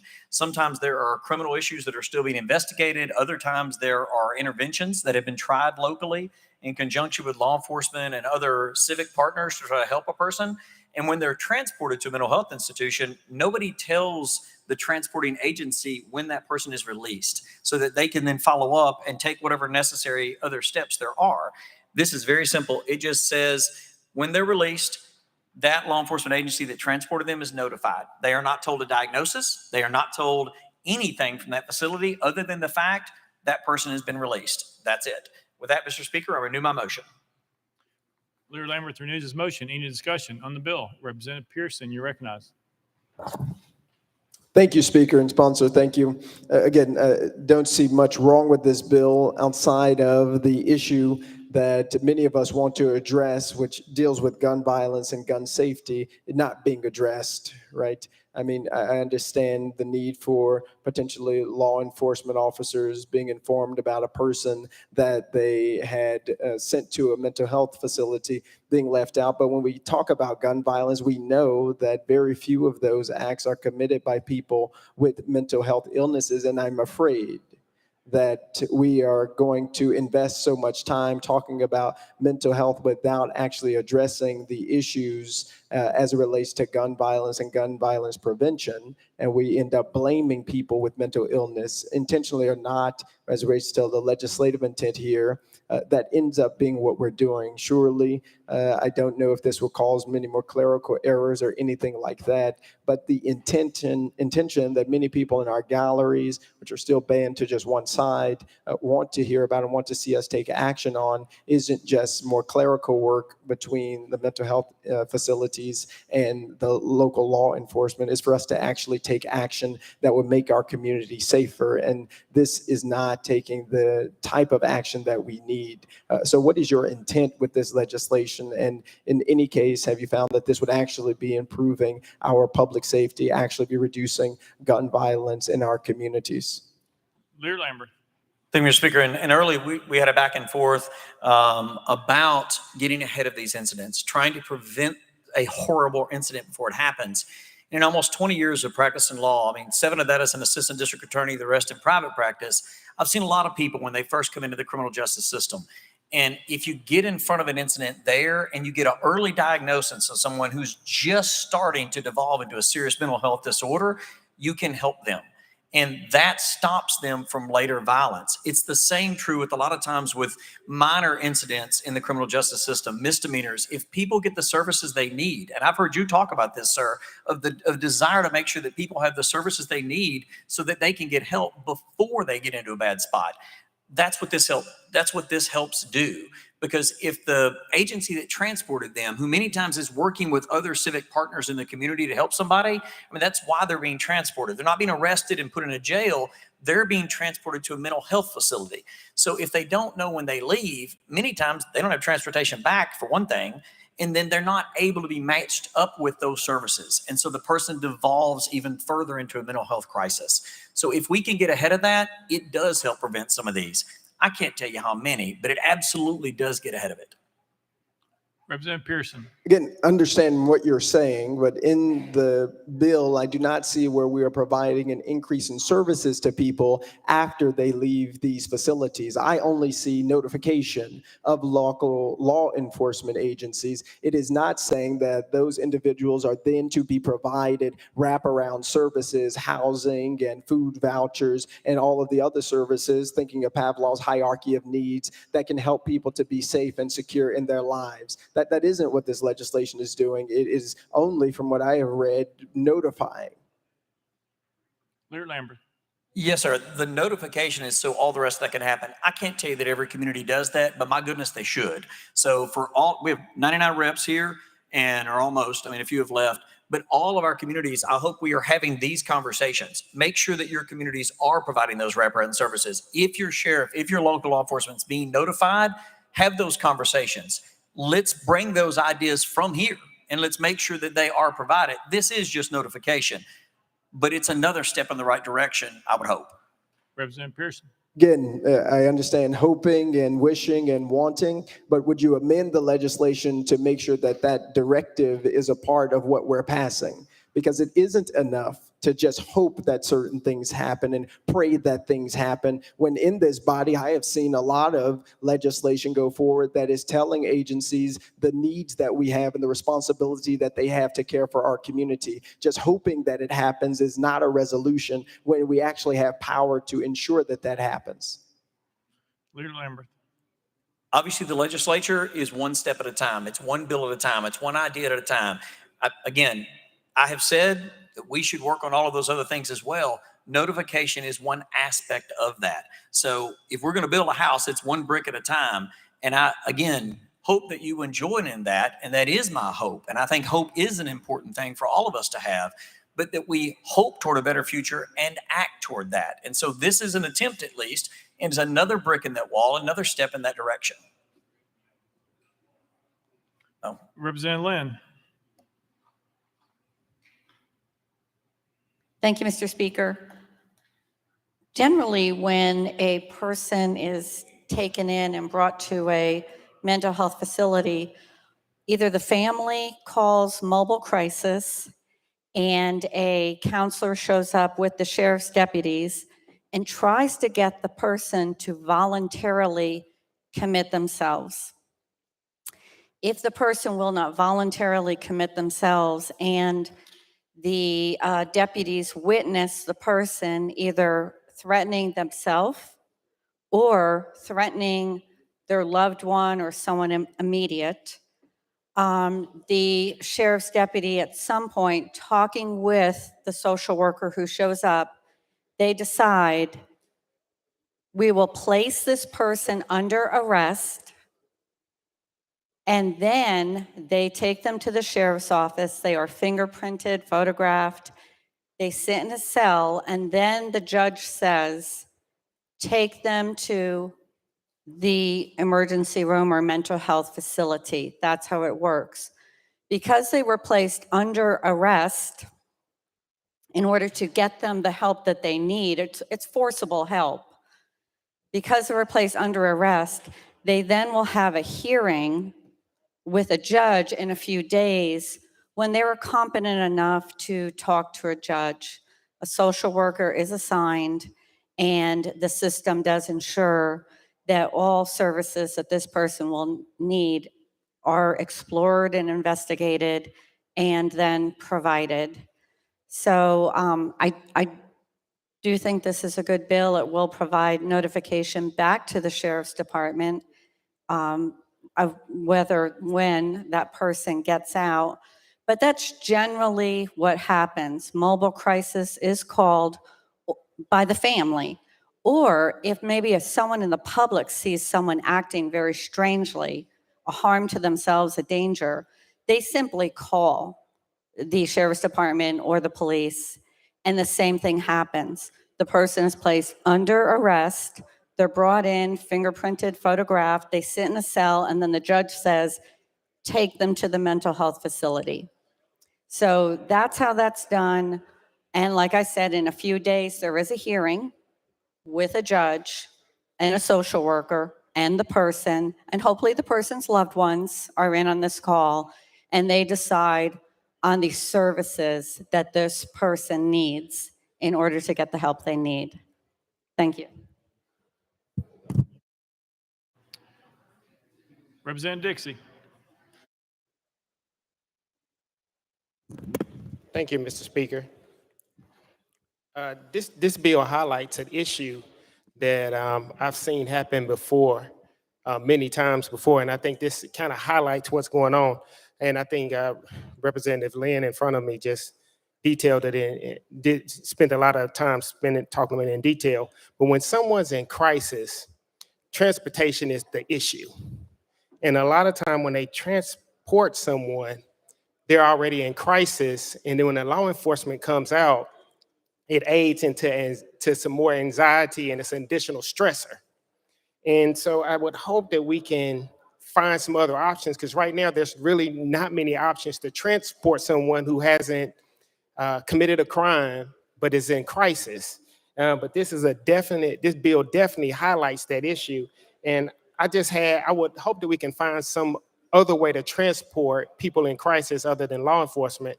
And then one question that I had was, what's the, if we notify them after being released, what's the issue here? Like what's it gonna solve? What's it gonna do?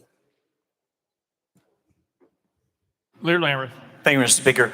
I join you 100% in what you said on the front end of this. The statute has provided for years that the sheriff's departments are to transport mental health patients. It doesn't make any sense to me. It doesn't work well. It is not a good way to do it. The late Mike Carter, who served with us for years, and I worked on these issues. Mike tried year after year to change this, and there are some options out there now, but there's no reason why the Sheriff's Department and law enforcement should be the transporting agency, but they are now. And so within the statute, what this helps is, just as I said earlier, they are able to be notified at least so that they can give that person a ride, so they can get that person services, so they can continue up on whatever else is going on. At least they'll know and they'll have a chance to. But I join you, and please, for goodness sake, let's all work on finding a better solution than law enforcement transporting someone to mental health treatment. Representative Dixie. Yeah, because at the end of the day, the only options that a law enforcement has to restrain someone is with handcuffs and leg restraints. And that in additional, if someone's not charged with a crime, really elevates the anxiety level and the stressors. But again, just to reiterate, what's the purpose of notifying the transporting agency after they've been released? Leader Lambert. And I'm sorry, I probably just rushed through it a second ago. They can come and give that person a ride. They can contact the person's family. They can contact civic institutions that they're working with. It gives them a multitude of options. If they don't know the person's being released, then that person sometimes can just be released to the street, which isn't helpful for anybody. Chairman Clemens. Thank you, Mr. Speaker. I just want to rise because of the response to my colleague from Shelby County's question a while ago. As a longtime advocate, and all of us in here, I think, support these mental health care bills. But I do not want us to cross streams because mental health care and access to care and all these types of things are fantastic. But this is not and should not be portrayed as a solution to ending violence or gun violence. Only 4% of interpersonal violence is attributable to mental illness alone. People with mental illness are more likely to be the victim of violence than commit it. So before we move forward, before we take on all these bills on mental health care, I want to keep these streams separate. If we're going to have a conversation about mental health care, great. Progress is progress. But let's not sell mental health care as the solution to the reason we're supposed to be here. That's my request, Mr. Sponsor. Thank you, Mr. Speaker. Leader Lambert. So there is absolutely a mental health crisis after we dealt with COVID-19 and everything else. It is rising suicide rates and mental health issues and everything else across the board. Many of those do lead to violent crimes, to violent incidents. Again, it is not a panacea. It is not a one-size-fits-all solution, but it is, I hope, a step in the right direction to help these folks and to try to keep Tennessee and make Tennessee safer. I hope that we have a multitude of bills, both in this special session and beyond, that continue to move in the right direction. Chairman Clemens.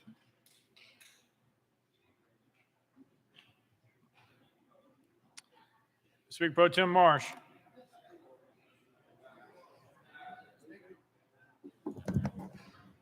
Mr. Speaker, I call previous question.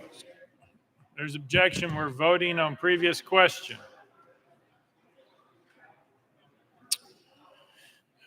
All those in favor of previous question vote aye when the bell rings. Those opposed vote no. Has every member voted? Does any member wish to change their vote?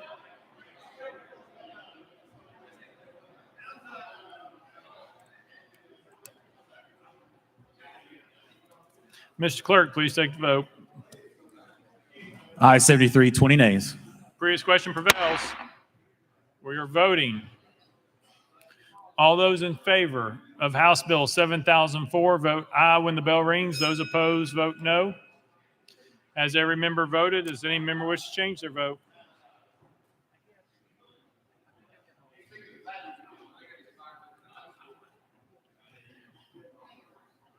Mr. Clerk, please take the vote.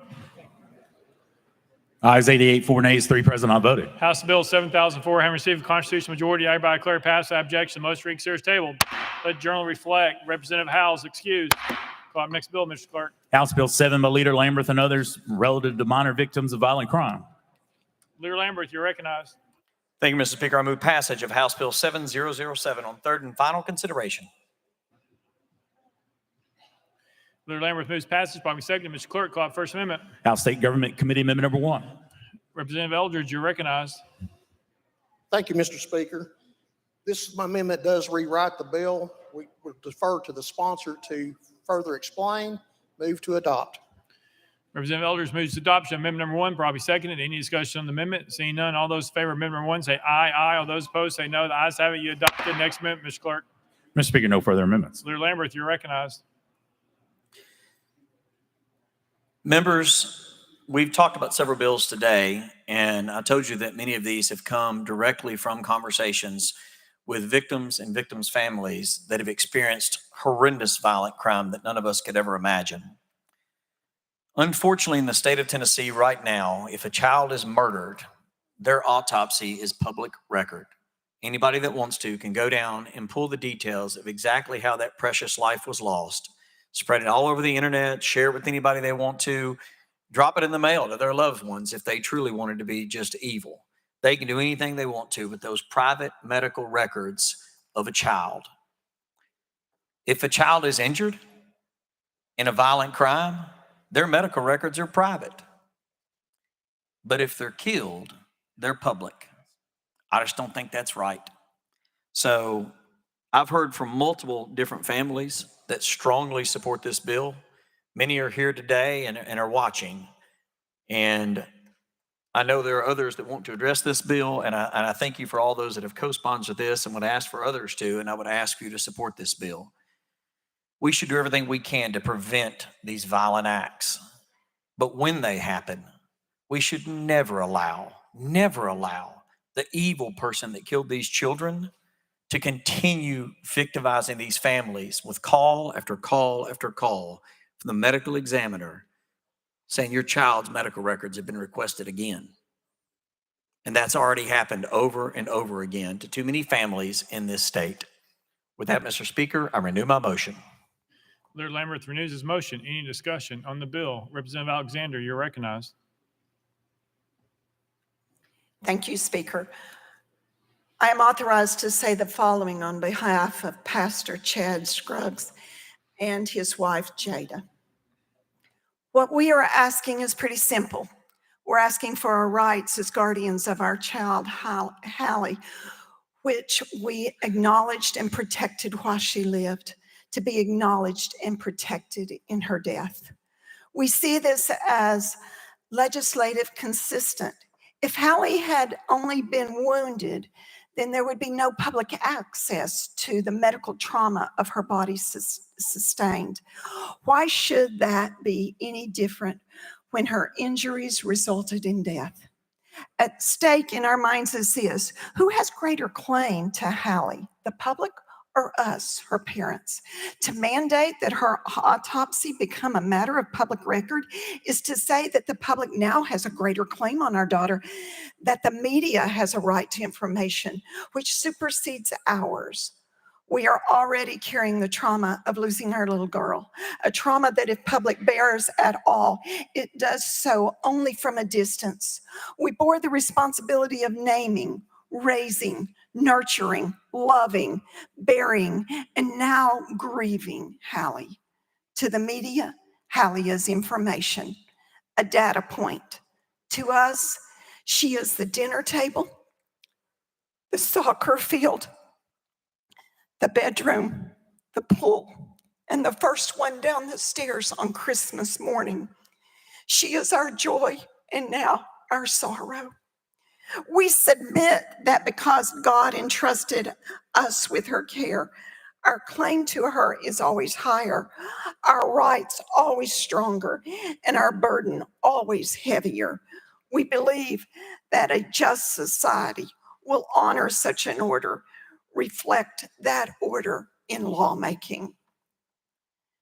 I am authorized to say the following on behalf of Aaron Kinney.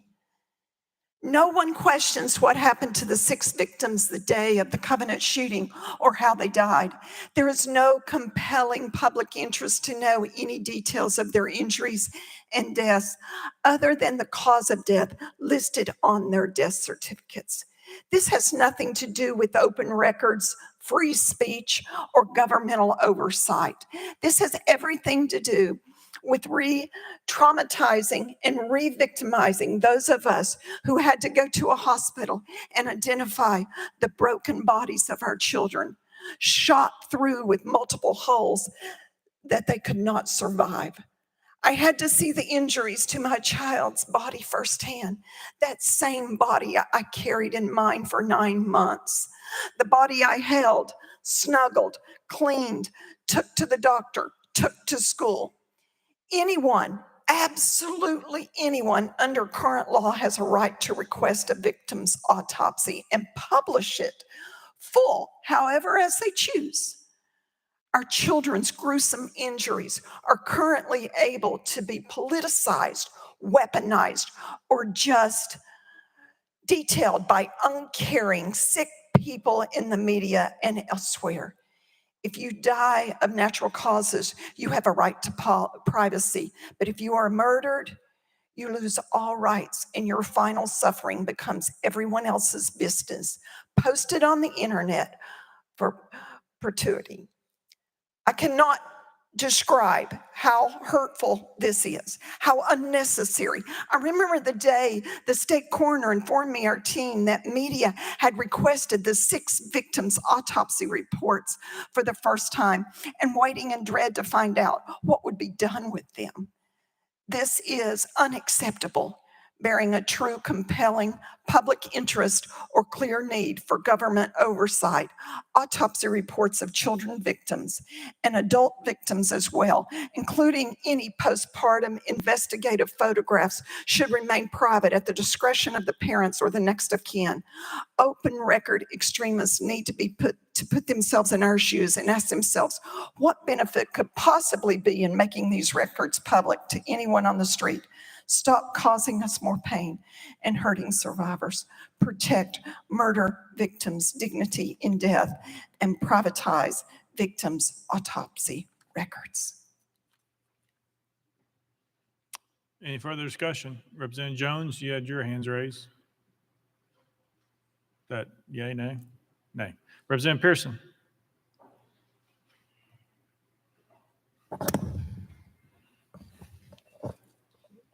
Thank you, Speaker. Thank you to the sponsors of this legislation and to the mothers whose words we have heard through the representative, and to the mothers who are here, even those from Shelby County who have unfortunately had to bury their children for a long time because of the proliferation of guns in our communities.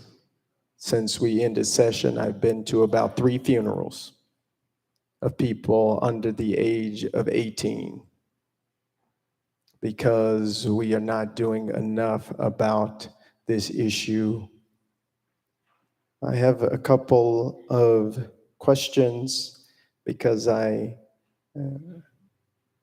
realize that there are children in our state who do not have access to their parents, but they are under the care of the state of Tennessee, such as those with DCS. And so if a tragedy happened with these children, if there was a shooting incident involving a law enforcement officer or something like that, how would their information be cared for, kept, or shared out? Lear Lambert. Thank you for your question, sir. There are several exceptions in here. When there's a civil case, a criminal investigation, there's an exception in the amendment that deals even for the release of these if it's an investigation due to a wrongful conviction. And then there is a catch-all in here where a court, upon being petitioned, can release these for good cause shown. Representative Pearson. And so on behalf of those children, for instance, in DCS, who would petition for them? Lear Lambert. If necessary, DCS. Representative Pearson. When I am thinking about the number of children, the number of Black people who have suffered from violence, gun violence in particular, particularly at the hands of police or in our communities, is the data related to the number of shootings that have been experienced? Because we know the reality, and that's because of the facts that the number one killer of children in our state is gun violence. It's not cancer, it's not car accidents. Now, we haven't done much to deal with that in a way that's meaningful here, but that information and our ability to recognize this as a public health crisis and as a public policy crisis is real. And so I do wonder how this impacts our ability to know as legislators and as representatives the issues that most impact our children so that we can do something about it. Lear Lambert. Year before last, there were 346 people that were murdered in Shelby County. 31 of them were children. I don't know their ethnicity. I don't know their gender. I know they were precious souls lost. Every single one of those families matters. Every one of them. And that's way, way, way too many. These families here matter. There are 3 families with children that were killed at Covenant. They don't deserve for their autopsy results to be pawed through by the public. I would just ask that you support this bill, please, while we work on other solutions to prevent those senseless losses. Representative Pearson. Yes, I don't take issue with the fact that we want to protect our kids and protect the families who have to mourn year after year now, while recognizing at the same time that I really wish we didn't have autopsies of children murdered by gun violence in our state. And that matters too. And it matters for us to recognize that gun violence is the #1 killer of our children. And we should be doing everything in our power to change that statistic, not just dealing with the after effects of the tragedies that we are allowing by our inaction.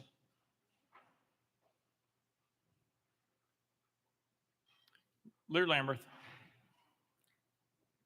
So again, we're finding much to agree about today.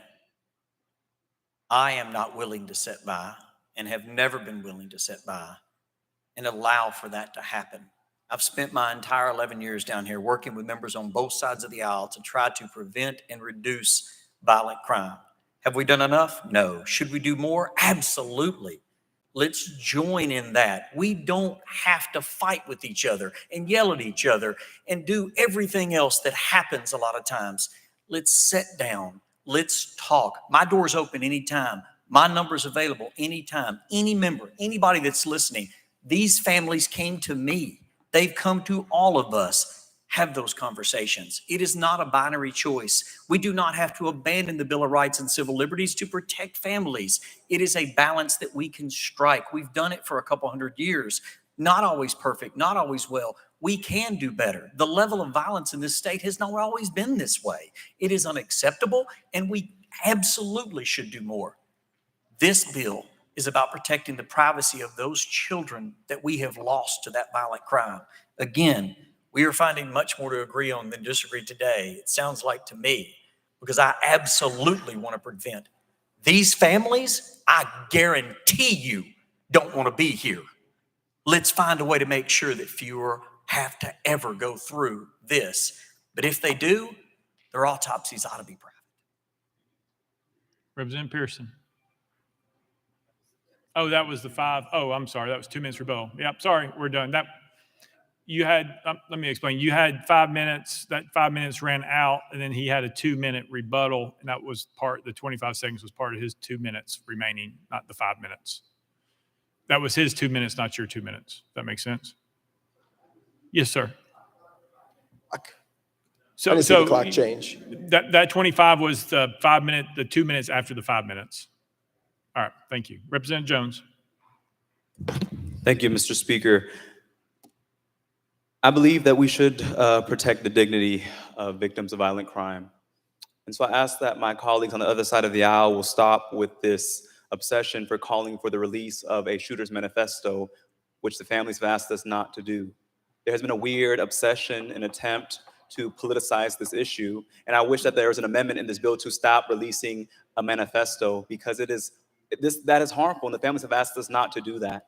And we have, if we really are serious about protecting the dignity of families, let's be consistent. Let's be consistent in affirming human dignity. Let's be consistent, Representative Lamberth.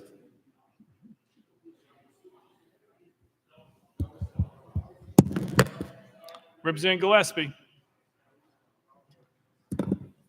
Thank you, Mr. Speaker. I called the previous question. Questions been called. It has. Is there objection? There's objection to the question. We're on the board. All those in favor of previous question, vote aye when the bell rings. Those opposed, vote no. Has every member voted? Does any member wish to change their vote?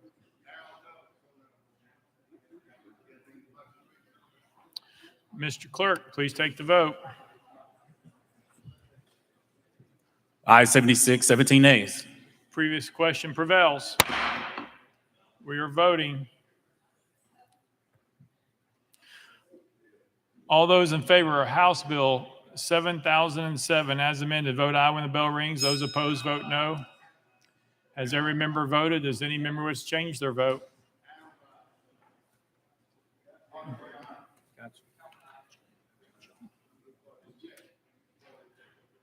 Mr. Clerk, please take the vote. Ayes 86, no nays, 8 present, not House voted. Bill 7007, having received the constitutional majority, I hereby declare it passed by objection. The motion for reconsider is tabled. Call up next bill, Mr. Clerk.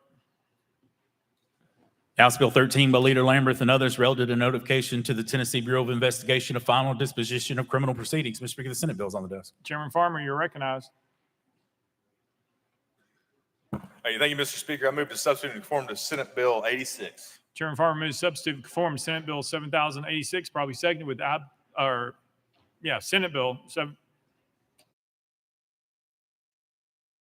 Okay, Senate Bill 86, probably seconded without objection. So ordered. Chairman Farmer. Thank you, Mr. Speaker. I move passage of Senate Bill 86 on third and final consideration. Chairman Farmer moves passage of Senate Bill 86 on third and final consideration, probably seconded. Mr. Clerk, call it First Amendment. House Criminal Justice Committee Amendment number 1. Chairman Halsey, you're recognized. Thank you, Mr. Speaker. This amendment rewrites the bill. I defer to the sponsor for further explanation, and I move to adopt. Chairman Halsey moves adoption of House Amendment number 1, properly seconded. Any discussion on the amendment? Seeing none. All those in favor of adopting Amendment number 1, say aye. Aye. All those opposed, say no. The ayes have it. Be adopted. Next amendment, Mr. Clerk. Mr. Speaker, no further amendments. Chairman Farmer, you're recognized. Yeah, thank you, Mr. Speaker. Members, what this bill does, and it's been happening since right around mid-May of this year, the governor passed Executive Order 100. And what that does, that said that the courts, any municipal courts, any general sessions courts, or any state courts shall issue their final dispositions to the Tennessee Bureau of Investigation within 72 hours. What this bill does would provide that those dispositions, the final dispositions, be submitted within 3 business days. We've been doing this. It's submitted electronically. It won't require any work on behalf of the TBI or the courts to do it. So it's been working well, and I just ask for passage. I'm renewing my motion. Chairman Farmer renews his motion. Any discussion on the bill? Representative Pearson, you're recognized. Thank you, Speaker and sponsor. Can you talk a little bit about the intent of this legislation? Just trying to get some clarification. I realize it's already been in effect. So what is this bill before us for? Chairman Farmer. Sure, and thank you, Mr. Speaker. And to that, this law has been on the books for a very long time. The intent of this particular piece of legislation is to take from the amount of time of the law had said that dispositions had to be sent from the courts to the TBI within 30 days. Well, with the enhancement of computers and everything else, we've been able to reduce that time from final disposition, like say in a criminal case, if somebody's convicted of a violent crime. We're now able to get those results of that case to the TBI quicker, so that way, if that person may be pulled over for doing something else, and we hope not, but for doing something else, the TBI would know a little more about that person's criminal history potentially. So, but it provides for all dispositions. So we just want to make sure that information is moving quicker between agency to agency. Representative Pearson. Okay. I understand the need and desire for information to move quickly, for people to have access to as up-to-date information as they possibly can. I don't see anything necessarily wrong with that, but I'm curious, what is your intent for TBI moving forward? What are they supposed to be doing? Is there anything proactive that is supposed to happen? We saw an earlier bill that talked about, just notifying, and then that is all. These bills are seeming very superficial in what they are asking. And so just want to get clarity on what is the expectation that they do that they aren't already doing relative to what you just said, that they're already doing this within a shortened time span, thanks to the use of electronic notification and email and all of those things. Chairman Farmer. Thank you, Mr. Speaker. At the end of the day, we want to know the information is traveling from our court systems to the administrative offices of the AOC, to the Tennessee Bureau of Investigation. We want that information to travel as quickly as possible. In fact, you're going to probably hear from a bill a little later today to talk about the AOC having the ability to require that courts communicate within one another in a quicker fashion. So I think anytime we can have more transparent, quicker communication between the courts and our law enforcement, that's there to prevent heinous crimes as some that we spoke of today. We want to protect people. We want to protect our children from violent crimes, sir. And the quicker we get that information to the folks that can protect our children, our public, that's what I'm attempting to do today. Representative Pearson. Thank you, Speaker and sponsor. The fact that this is already happening, and then we have a bill saying, let's keep doing what we're already doing, isn't a change to the status quo that people in our communities are asking for. This is, again, another superficial piece of legislation to make it look like we are doing the job that we were supposed to be sent here to do in this extraordinary special session. And so while I don't think there'll be much disagreement about the passing of this legislation, it is not addressing the need that we have to protect our communities. It's another bill saying do what we already do, send an email, send an update very easily, which has already happened, as you have said. And the reality is we need gun safety laws. We need gun violence prevention. We need to pass measures that protect our kids. We need to be proactive in that way, not passing pieces of legislation that are already in effect in our departments. I see you, Representative Johnson. Chairman Farmer, you're recognized. Yeah, and thank you, Mr. Speaker. I just want to say this, that what we're doing here is we're codifying this so we know that it's staying in place. What the governor did, he put down an executive order changing this time period from 30 days to 72 hours. What this bill does is codifies that, puts it into the TCA, and says it has to be submitted within 3 business days. And as my fellow representative from Gallatin said earlier today, you know, it's brick by brick, sir, how we protect our communities and how we protect our kids. And I disagree with you saying that this bill doesn't matter. Every bill matters. Every life matters. And we're trying to protect those lives, especially those precious lives of our children. Thank you. Representative Pearson, you got 9 seconds. Thank you. We need to protect kids, not guns, and pass laws that do that.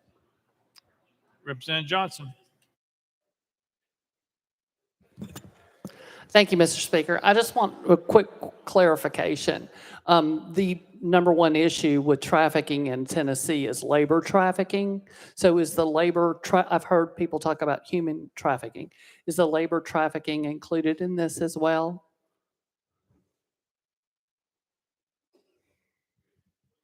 Chairman Farmer.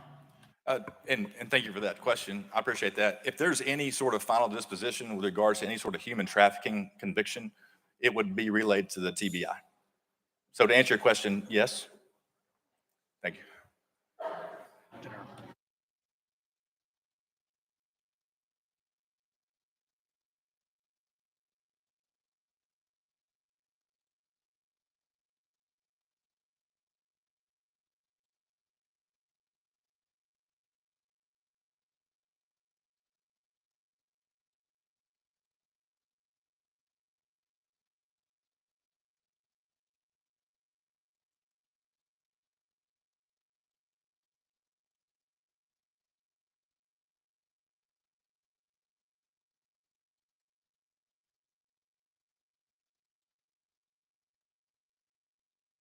Chairman Farmer. Mr. Speaker, without objection, if I could roll this bill to the hill of the calendar. Without objection, roll to the hill. Next bill, Mr. Clerk. And House Bill 41 by Leader Cochran and others, relative to Tennessee Bureau of Investigation reports on the status of human trafficking. Mr. Speaker, the Senate bill is on the desk. Leader Cochran, you're recognized. Thank you, Mr. Speaker. I move to substitute and conform to Senate Bill 88. Leader Cochran moves substitute and conform to Senate Bill 88 without objection. So ordered. Leader Cochran. Thank you, Mr. Speaker. I move passage of Senate Bill 88 on third and final consideration. Leader Cochran moves passage of Senate Bill 88 on third and final consideration. By second. Mr. Clerk, call First Amendment. Mr. Speaker, no amendments filed. Leader Cochran, you're recognized. Thank you, Mr. Speaker. Members, each year, just a little shy of 1 million people are trafficked across international borders. Over the last several years, Tennessee has been a leader in passing legislation to prevent really this scourge on our planet.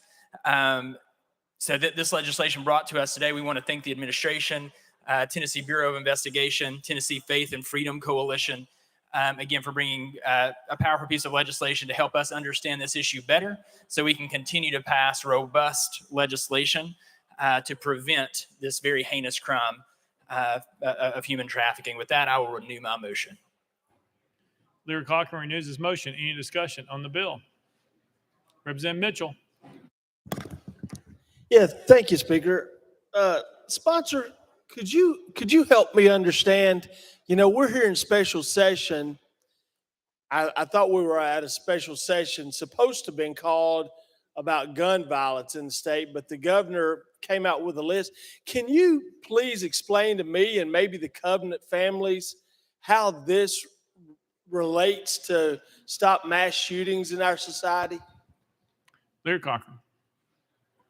Well, thank you for the question. I guess I would direct you to the governor's call that specifically mentions this issue. And gosh, this is a painful issue that affects thousands of families across this nation. I would imagine you would support any legislation that would prevent this from harming families in the future. Representative Mitchell. Oh, I totally agree with you. We should. But I thought we were here this week to deal with the issue of gun violence and stopping the tragedy, like the tragedy that happened at Covenant, or is this just another play? We don't need another photo op with Tim Tebow this week. We need to do something for these families up here that have come down here and waiting for something to be done. But we've got 5 pages of nothingness. And, the previous speaker said we're doing it brick by brick. Well, I think we need bigger bricks because we're not doing anything that these people came down here for. And this is just another piece of legislation that I'm scratching my head. Why and where's the governor on bringing forward something like this? And these people coming down here dealing with such a tragedy. I'll tell you, I didn't get to speak on the last bill, but I know 132 people need to read some autopsy reports, and maybe we would do something. Representative Mitchell, would you like the clerk to read you the call so that you know what's in the call? Representative Mitchell. Hey, he can read the call all he wants, but does the governor know? Ask these people up here what ought to be in the call. Maybe the governor needs to ask them instead of doing. Representative Mitchell, you're going off. You asked the question about how this is legitimate to be on the floor. We'll read the call, which would show you that that is allowed in the call if you would like for us to read the call. If not, then that's fine as well. Representative Mitchell. I don't need you to read me the call. Okay. I'm just scratching my head why the governor put it in the call in the first place when we were here. I sat in his little governor's mansion. He sat across from me. He said, we're going to have a special session on gun violence. And then we come up with this.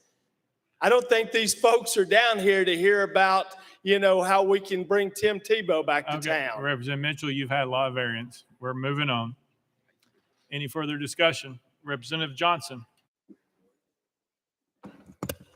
Thank you, Mr. Speaker, and I apologize to the former presenter if I confused him. That question was for this bill. So just want to clarify that includes labor trafficking as well. Leader Cochran. Thank you. And I believe my answer would be similar to the previous presenter. Any form of human trafficking, this should include it. That would certainly be the legislative intent. Representative Johnson. Very good. You. Oh, sorry. Are you finished, Representative? Yes, ma'am. Any further discussion? Leader Lamberth. Thank you, Mr. Speaker. I'm working on a potential amendment on this bill. If we can roll this 6 spaces. Without objection, rolled 6. Call up next bill, Mr. Clerk. House Bill 27 by Leader Lamberth relative to mental health evaluation and treatment for criminal defendants. Leader Lamberth, you're recognized.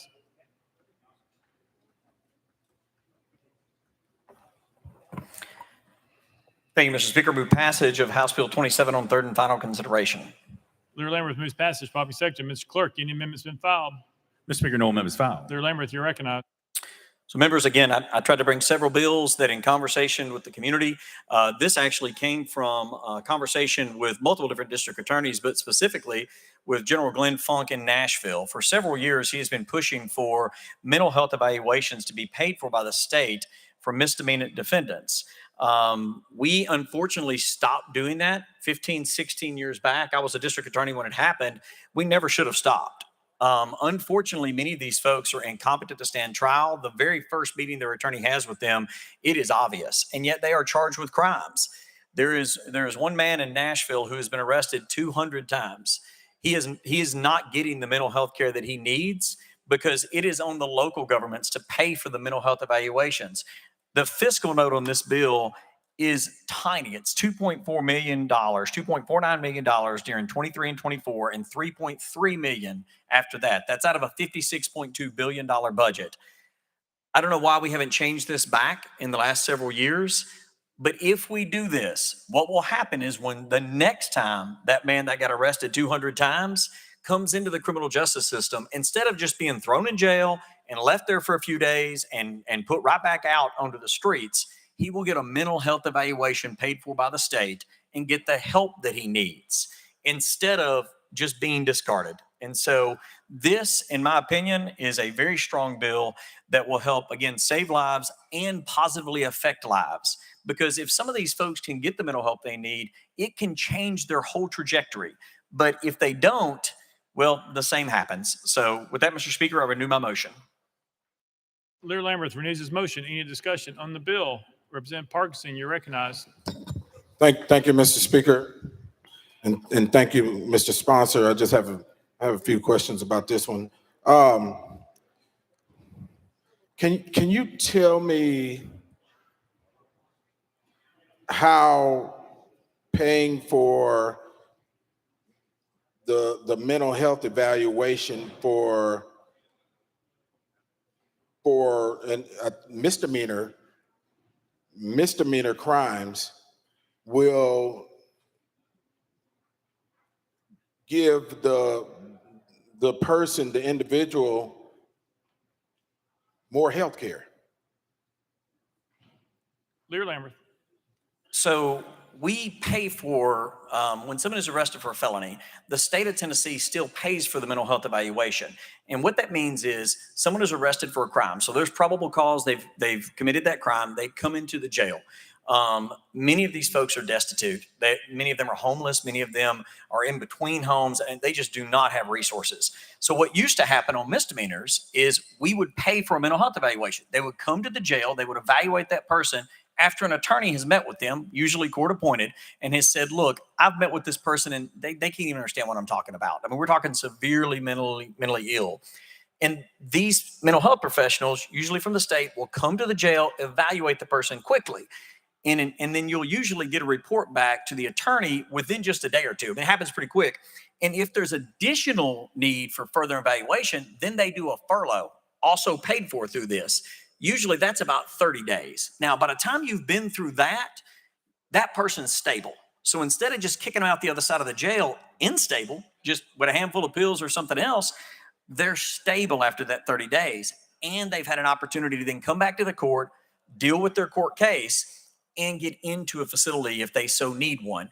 Some of them, by that point, are actually okay with some outpatient services too. So that's the chronology of what will happen once that evaluation's done. Representative Parkinson. Thank you, Mr. Speaker, and thank you, Mr. Sponsor, for that explanation. So I think you said 16 years we hadn't been doing it, we hadn't been paying for it. So if a person who is having mental health challenges in these 16 years needs a mental health evaluation, and we hadn't been paying for it, and they're indigent, they can't pay for it. So were we just foregoing a mental health evaluation for them? They weren't receiving the evaluation? Leader Lamberth. You got it. That's exactly what the records show. I asked the Department of Mental Health to pull the records on once we stop paying for these, what the percentage of individuals that are coming in, and you can watch it plummet. And what's happening is they're just not, at the local level, they're not picking up the tab for this because it's much cheaper and easier on everybody to just turn that person right back out. And that endangers the community and that person. And somebody said earlier that, that person is much more likely to be a victim of crime or harm themselves. They are. unless we do something like this. Representative Parkinson. Thank you, Mr. Speaker. And I'm trying to make sure I understand this. We pay for a mental health evaluation and treatment for criminal defendants who have been charged with a misdemeanor. So if they're being charged with a misdemeanor and we haven't been paying for it, being charged means that they haven't been to court yet. So have we been sending individuals with mental health issues to court to be convicted because we haven't been paying for it? Leader Lambert. Not that I've seen. And so what usually happens is the case winds up getting dismissed. These are misdemeanors. And so in a lot of jurisdictions, if it's pretty clear to the judge, the attorney, everyone, this happens over and over again. Like I said, the one gentleman in Nashville has been arrested 200 times. He's not been convicted on those because he's not even competent to assist his attorney. He's just turned right back out the door. Representative Parkinson. Thank you, Mr. Speaker. So I think this bill, no disrespect, is more fluff and after the fact legislation. You mentioned building this thing brick by brick. 9 out of 27 of the bills that are being presented in this place are yours. 9 out of 27. So 1/3 of the bricks are yours, Leader Lambert. 1/3. Another third are the speakers, understandable, and then another third are other members. All of these bricks are red. Not one black, not one blue brick in this whole building of this foundation. All of them are red. And that's challenging to us. If we provide services ahead of time, we won't have to do this legislation now. Leader Lambert. Again, absolutely. Let's provide services ahead of time as well. I join you in that. And all I can say as far as having several bills, man, over the last few months, I've been working my tail off since we left session. And I know that's true for lots of folks in this room. I mean, I just tried really hard to bring bills. I know it's a special session. I know it's shorter than regular session. I just wanted to bring some stuff that's going to make a difference, but isn't so massive that we get all tripped around the axle and arguing about it. I wanted stuff that's going to be base hits. It's going to help people. But sometimes, and you've been down there a lot longer than I have, sometimes a bill can get so big, there's so many different aspects to it that somebody could disagree with. I wanted to bring stuff that's simple, straightforward, and it's going to help people. So that's what I tried to do. Yeah. Mm-hmm. Representative Fritz. Thank you, Mr. Speaker. And to the sponsor, thank you for carrying so many bricks. I know that my Roane and Loudoun County sheriffs, I know that my chiefs of police are going to appreciate this, because when I talk to them, one of the first things, if it's not the first, it will always be the second or third topic that they bring up, is helping these Tennesseans who are having mental issues. So bringing solutions is what our people ask us to do. And following this call and doing the duty to get this accomplished. So thank you. I commend you. And let's get these Tennesseans some help too. Representative Pearson. Thank you. I want us to get to some more bills, so I won't take too much time here. Why is it just misdemeanors and not include felonies? Leader Lambert. I'm glad you asked that. We never stopped paying for felonies. They're already paid for right now. When they went through bad budget times, long before you or I were here, there were a few members that were probably here at that time. They just cut the misdemeanors. So they kept paying for the felonies, but they stopped paying for the misdemeanors. Representative Pearson. They pay for the assessments and treatment, or only the assessments? Leader Lambert. So it depends on the circumstance. So sometimes the assessment is all that is needed. Other times there are follow-up treatments that are needed and can be ordered through the court, can be paid through private grants. Again, it's totally dependent upon the circumstance. Representative Pearson. Yeah, I would argue that for legislation like this, it's good to know that for the assessments, we may not have stopped paying, is to make sure we provide treatment as well. And that's the thing about this bill. And so I would encourage an amendment potentially that has an inclusion of felonies, but also ensuring that there's treatment that the state provides as well, and not just the assessment. And as my fellow representative from Shelby County mentioned, it would be great if we can provide these services before anybody is connected to the justice system. Leader Lambert. Or legal system. Again, we are finding much to agree on. I agree 100%. I would much rather, and I guarantee you the victims of some of these individuals that have committed crimes would absolutely prefer that we get those services there ahead of time. And I can guarantee you the Commissioner of Mental Health is working overtime every day, and I commend her and her team to try to get these services out there. I mean, just unfortunately, when someone's arrested, it becomes really obvious that there is a need there. And I'm just glad we have a lot of communities that do focus on that need. This will help with that. It'll also save the locals just over $1 million a year. So some of the locals that were doing this, now the state's picking it up and it'll go up even higher. And I hope they can use maybe some of the money that they'll save for some of these services. Representative Pearson, Representative Pearson. There we go. All good. Let's keep going. Thank you. Representative Reedy. Thank you, Mr. Speaker. Leader Lambert, I appreciate your service to our state. Appreciate this bill. Now, you read the financial cost that it would be to the state, and listening to this very exciting discussion on this, would you believe that by allowing this bill for passage and start doing these, that it actually in the end will be saving the state money? Leader Lambert. Absolutely. There are a multitude of expenses that go with repeat criminals, with repeat mental health issues, with individuals that are out of the workforce. There's no doubt it saves more money than it costs. It's hard to quantify that, but oh my goodness, how do you put a price tag on helping a life, helping a person reach their maximum potential? But yeah, I mean, it's definitely going to save a lot more money than it ever cost us. Representative Reedy. With that being said, it's I do support this great piece of legislation once again. Thank you for your service to the state. Representative Travis. Thank you, Mr. Speaker. I call previous question. Previous question been called. Any objection? Seeing no objection, we're voting. All those in favor of House Bill 27, vote aye when the bell rings. Those opposed, vote no. Has every member voted? Does any member wish to change their vote? Mr. Clerk, please take the vote. Ayes 89, 182 present, not voted. House Bill 27, having received the constitutional majority, I hereby declare it passed without objection. The motion to reconsider is tabled. Call up next bill, Mr. Clerk. House Joint Resolution 15 by Representative Hemmer and Davis. A resolution to urge the Department of Safety to provide its safe and secure firearms in Tennessee brochure to all driver service center locations. Representative Davis, you're recognized. Thank you, Mr. Speaker. I move adoption of HJR 15. Representative Davis of Davison moves adoption, probably seconded. Mr. Clerk, any amendments been filed? Mr. Speaker, no amendments filed. Representative Davis, you're recognized. Thank you, Mr. Speaker. Just a very simple resolution here. It urges the Department of Safety to provide its safe and secure firearms in Tennessee brochure at all the driver service center locations.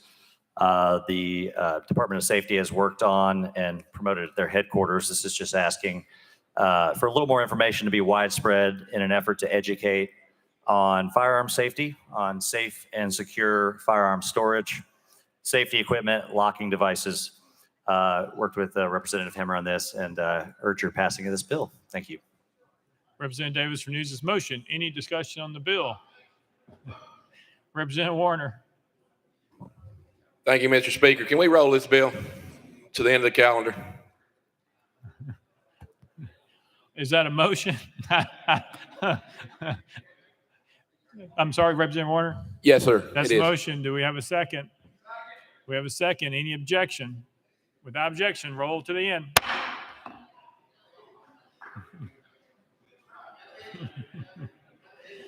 Call up next bill, Mr. Clerk.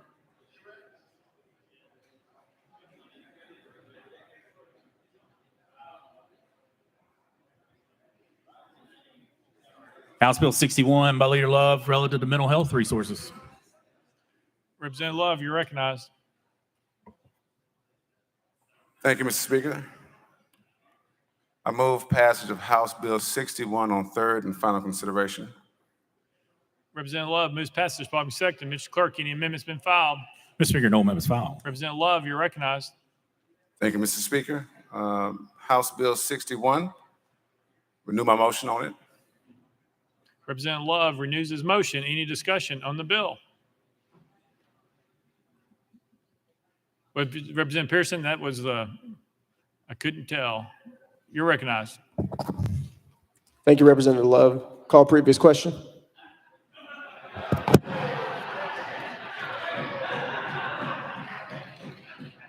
Is there objection?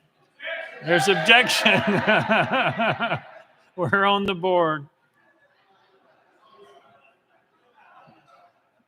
All those in favor of previous question, vote aye when the bell rings. Those opposed, vote no.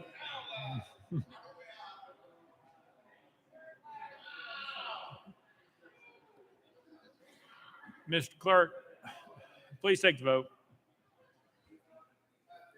Ayes 22, 62 nays. Previous question fails. Representative Haston, you're recognized. Thank you, Mr. Speaker. On this particular bill, is this a red brick bill or a blue brick bill?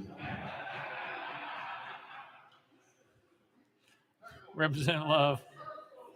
This is a love brick bill.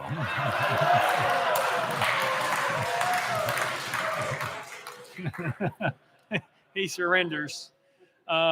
Any further discussion? Seeing none, any objection to the question? Seeing none, we're voting. All those in favor of House Bill 61, vote aye when the bell rings. Those opposed, vote no. Has every member voted? Does any member wish to change their vote?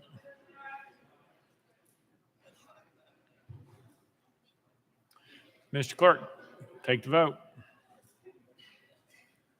Ayes 85, no nays, 3 present, not voted. House Bill 61, having received a constitutional majority, I hereby declare passed without objection. The most reconsidered is tabled. Call the next bill, Mr. Clerk. House Bill 72 by Chairman Russell and others relative to court systems. Representative Russell, you're recognized. Thank you, Mr. Speaker. I move passage of House Bill 72 on third and final consideration. Representative Russell moves passage. Following second, Mr. Clerk, any amendments been filed? Mr. Speaker, no amendments filed. Representative Russell, you're recognized. Thank you, Mr. Speaker. House Bill 72 directs the Administrative Office of the Court to develop a new software system that will provide document management, electronic case filing, and electronic payment method, data reporting, and any other things needed to upgrade a case management system that has been in existence in the past 20 years, and it has already been funded through this year's $75 million that we appropriated for it. With that, Mr. Speaker, I renew my motion. Representative Russell renews his motion. Any discussion? Chairman Clemens, you're recognized. Mr. Speaker, I'd like to roll this bill to the hill of the calendar if possible so that we can have conversations with the Davidson County Juvenile Court Clerk to work out any issues this is going to create for Metro Nashville. I was just made aware of these right when we went into session. Otherwise, I would have dealt with this earlier. My apologies.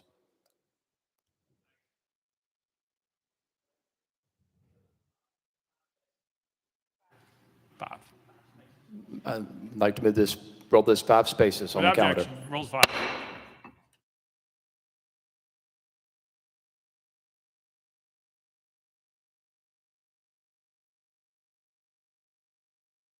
Call up next bill, Mr. Clerk.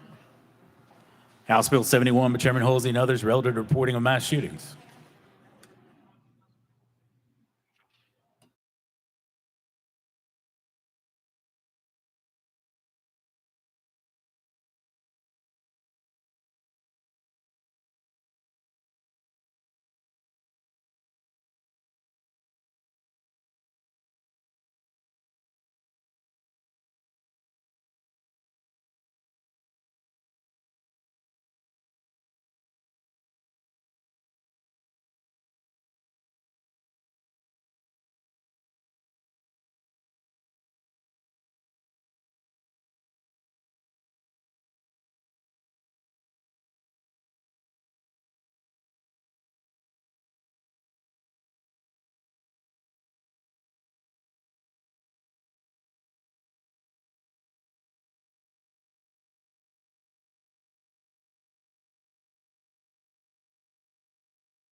Okay, Chairman Halsey, you're recognized.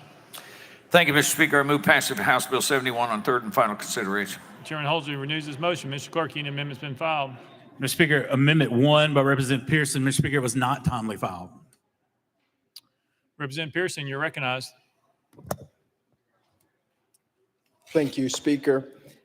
This amendment changes the number for the count of mass shootings from 4 to 3, just to align it with the Investigative Assistance for Violent Crimes Act passed in 2012 in Congress, which clarifies the statutory authority of the longstanding practice of the Department of Justice to provide investigatory assistance on request of state and local authorities with respect to certain serious violent crimes and for other purposes. And so they use the number 3 instead of 4. And so I would like to move for consideration with amendment number 1. You've heard the motion, properly seconded. We're voting for consideration of amendment number 1. All those in favor of considering amendment number 1, vote aye when the bell rings. Those opposed, vote no. Has every member voted? Does any member wish to change their vote?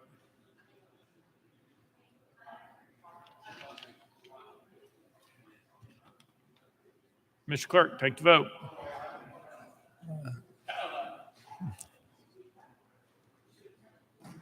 Ayes 22, 70 nays. In accordance with Rule 60B, having failed to receive a 2/3 vote, the motion to consider amendment number 1 fails. Next amendment, Mr. Clerk. Mr. Speaker, no further amendments. Chairman Holsey, you're recognized. Thank you, Mr. Speaker. This legislation is an important step to quantifying the amount of mass shootings that are happening in Tennessee.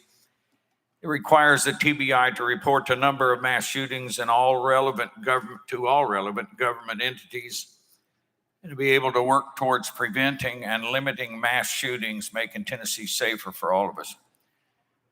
The changes to the statute that this bill does, it simply requires the TBI to submit a report on mass shootings to the governor, Speaker of the House, Speaker of the Senate by January 1st, 2024, and by each January 1st thereafter. The report must include the number of mass shootings in this state for that year and any other information deemed significant to limiting mass shootings.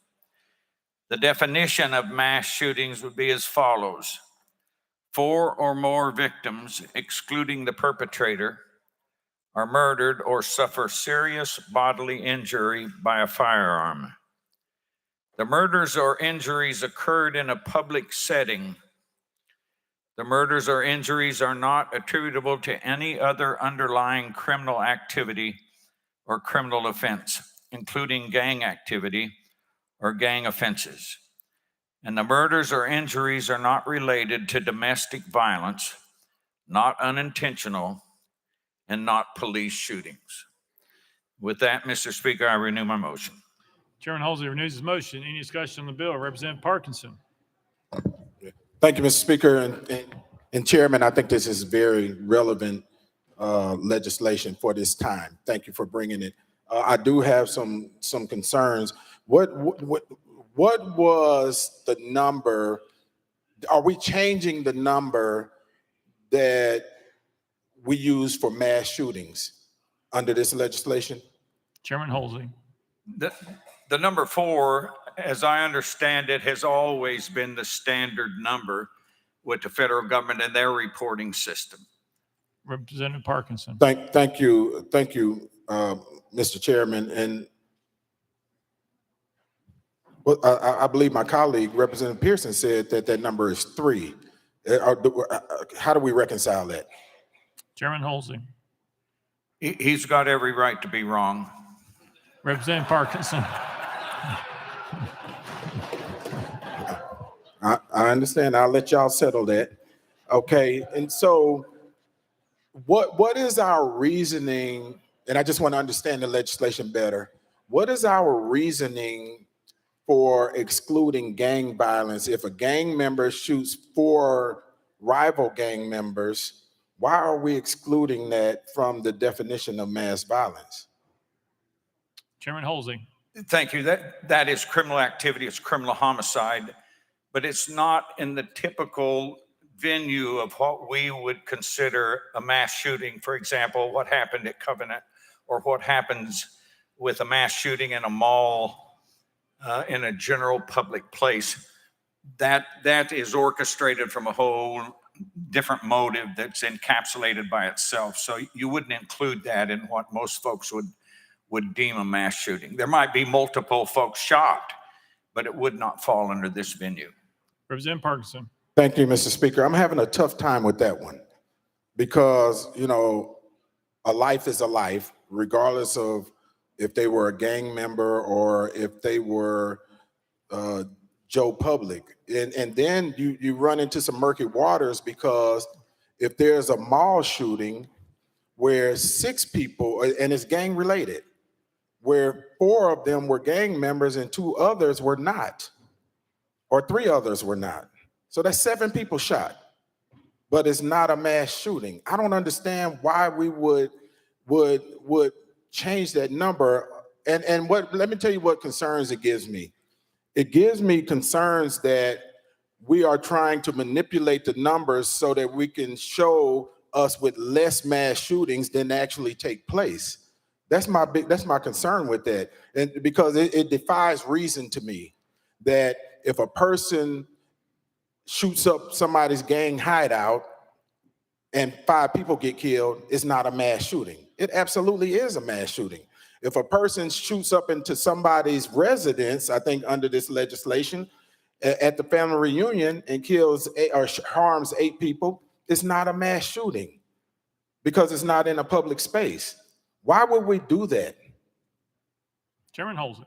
And thank you for the question. It is so that you can come up with an accurate definition of what a mass shooting is, first of all, so that your reporting is consistent every year. And you can then plan on what you have to work on to deal with this to see what trends are and what they aren't. The other thing is motivated by a different reason. It is an ongoing war, and yes, you have multiple casualties, but you wouldn't classify it in a mass shooting that we're dealing with that is senseless in the sense of somebody walking in to a busy place, a mall, a grocery store, a church, a school, and killing people. So this system will give you a way to quantify that is consistent year after year. Representative Parkinson. Thank you, Mr. Speaker, and thank you, Chairman Holsey. And I hear you. I hear you. I don't understand you, but I hear you. And when I say I don't understand, it's still not gelling as to why if anybody's over 4 get shot anywhere in the state of Tennessee, is not considered a mass shooting. A mass shooting is a mass shooting based on numbers. Mass is quantity. And that's what we should be basing this on. And we're skewing the numbers so that they look better. Chairman Holsey. Just in response to that, there would be another reporting mechanism through TBI that would report homicide and gun violence. It doesn't get lost in the numbers. It's just not included in what is a mass violence, if that helps you. Representative Jones. Thank you, Mr. Speaker. I heard my colleague from Kingsport talk about how we have to have a system to quantify this data and that it will stop mass shootings. Can you explain to me your logic as to how counting the number of mass shootings will stop mass shootings? Chairman Holsey. Well, I didn't say to stop it. I said when you can quantify it and you know what you're dealing with, you can lay plans or look at trends or where we're going. Are we getting better? Are we getting worse? What's working? What's not working? It's just like anything else. You can't get an accurate picture if you can't quantify it accurately. Representative Jones. With all due respect to my friend from Kingsport, I believe that 1 mass shooting is too much. And so you can count 1 mass shooting, 2 mass shooting, 3 mass shooting. How many mass shootings does it take for the Tennessee, my colleagues on the other side of the aisle, let me not get called out of order, to act? How many mass shootings is enough? I don't understand the logic in us counting mass shootings. No other nation has to do this except our nation, counting the number of people massacred, because simply counting it and collecting that data will not do anything until we take substantive action to address the root cause. And so what we're merely doing is bearing witness to something, a tragedy that we are responsible for as a body, and counting it to act like we're doing something. But what this is really doing is really an attempt to deflect and distract the people from the real issue. And I don't believe that this was your intention, Representative Holsey. I know that you're carrying this for the speaker, but I believe that we can do more than just count the number of mass shootings that are plaguing our community. In the United States of America, we've had more mass shootings than days. That is a policy choice. And so I don't think that counting it is the solution. I believe that acting for common sense gun laws is the solution. And I hope that we get to a point, maybe when I'm your age, that we don't have to count mass shootings anymore. I hope we get to a point where we don't have to count the number of children who've been massacred and adults who've been massacred, because as I pointed out throughout this session, Covenant was not the first mass shooting in Nashville. I represent Antioch, and a part of my district, a part of Antioch was hit by a mass shooting at a Waffle House. And until we act, it will not be the last mass shooting. So let's act and not just count and act like we're helpless to do something about stopping that number from rising. My question to you, to my dear friend, Representative Holsey, Chairman Holsey, how many mass shootings will it take for you all to act? Representative Pearson, you're recognized. Thank you, Speaker. I'm going to go ahead, Representative Johnson. I want us to get to some more bills, and I know I've spoken on a lot of them. So I yield back. Representative Johnson, your name was called. Thank you, Mr. Speaker. Submitting these numbers to the Speaker and the Lieutenant Governor are something I absolutely don't have a problem with. However, I have to stand and to say that, does this mean that we're willing to act?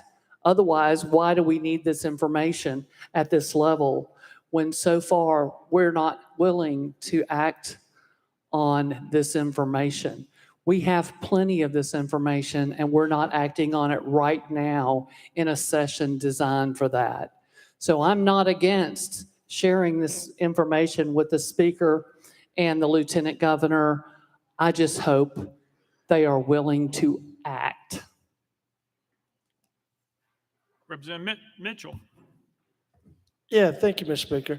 Hey, earlier there was a question, I may have misheard the question at the beginning about changing the number from 4 to 3, and there was a question. Were you talking about the federal government? Are we staying consistent with the federal government considers a mass shooting or mass killing? Chairman Holsey. Everything I've read, yes, and what I've been told is, yes, that's consistent with their numbering system. That's what I've been told. Representative Mitchell. Yes, sir. Under Public Law 112-265, passed January 14th, 2013, for the purpose of this paragraph, the term mass killings means 3 or more killings in a single incident. And this goes along with the investigation of violent acts and shootings occurring in a public place. And this is from, let's see. So, it seems like we're going to, our numbers and the FBI numbers are going to be different now if we do it like this and don't keep it consistent with what the federal guidelines are. Chairman Holsey. Thank you. And I think you are correct on the definition for mass killings, but not mass shootings. There seems to be a differentiation actually between those two. Representative Mitchell. Well, no, they go on, like I said, in the footnotes and say it's either a mass killing or a mass shooting in a public place. Representative Ritchie. Thank you, Mr. Speaker, and thank you, sponsor, for bringing this legislation. I think it's important in order for us to be able to act and start protecting Tennesseans. We need to know what the numbers are and be able to identify where some of these issues are popping up at. So I just wanted to commend you for the foresight of bringing this forward and presenting it. Thank you, sir. Representative Travis. Thank you, Mr. Speaker. Call for previous question. Previous question been called. Is there objection? Seeing none, we're voting. All those in favor of House Bill 71, vote aye when the bell rings. Those opposed, vote no. Has every member voted? Does any member wish to change their vote?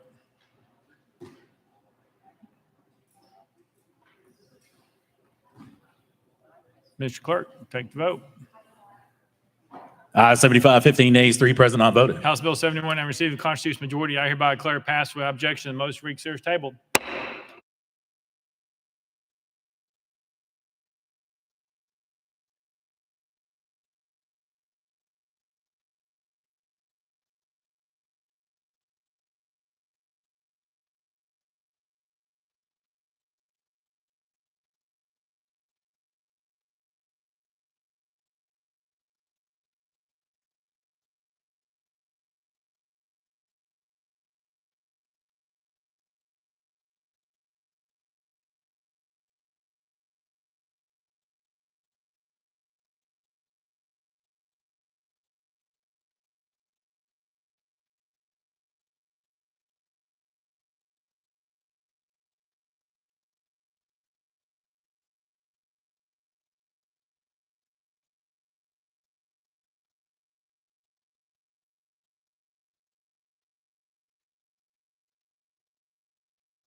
Leader Lamberth, you're recognized.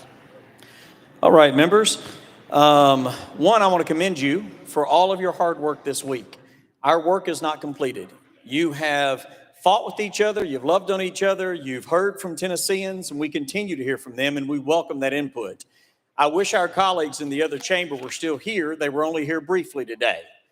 We've gone through about half of the bills that we have, and they're obviously all good bills. Y'all passed them. But at this time, I would make a motion that we continue this calendar starting at 2 o'clock on Monday. You've heard the motion. There's a second. With any objection? Without objection, so ordered.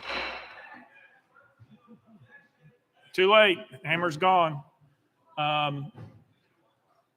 Clerk, next order. Unfinished business. Unfinished business. Any unfinished business? Seeing none, next order, Mr. Clerk. Announcements. Announcements. Next order, Mr. Clerk. Roll call. Roll call.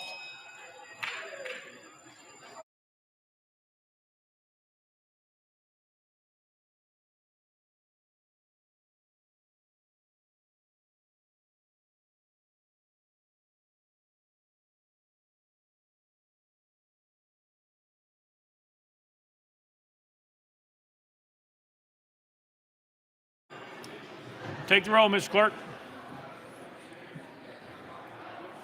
Mr. Speaker, 90 members present. Next order, Mr. Clerk. That completes the regular order, Mr. Speaker. Leader Cochran, you're recognized. Thank you, Mr. Speaker. I move that the House stand in recess until 2 p.m. on Monday, August 28th, 2023. Without objection, the House stands in recess until 2 p.m. on Monday, August 28th, 2023.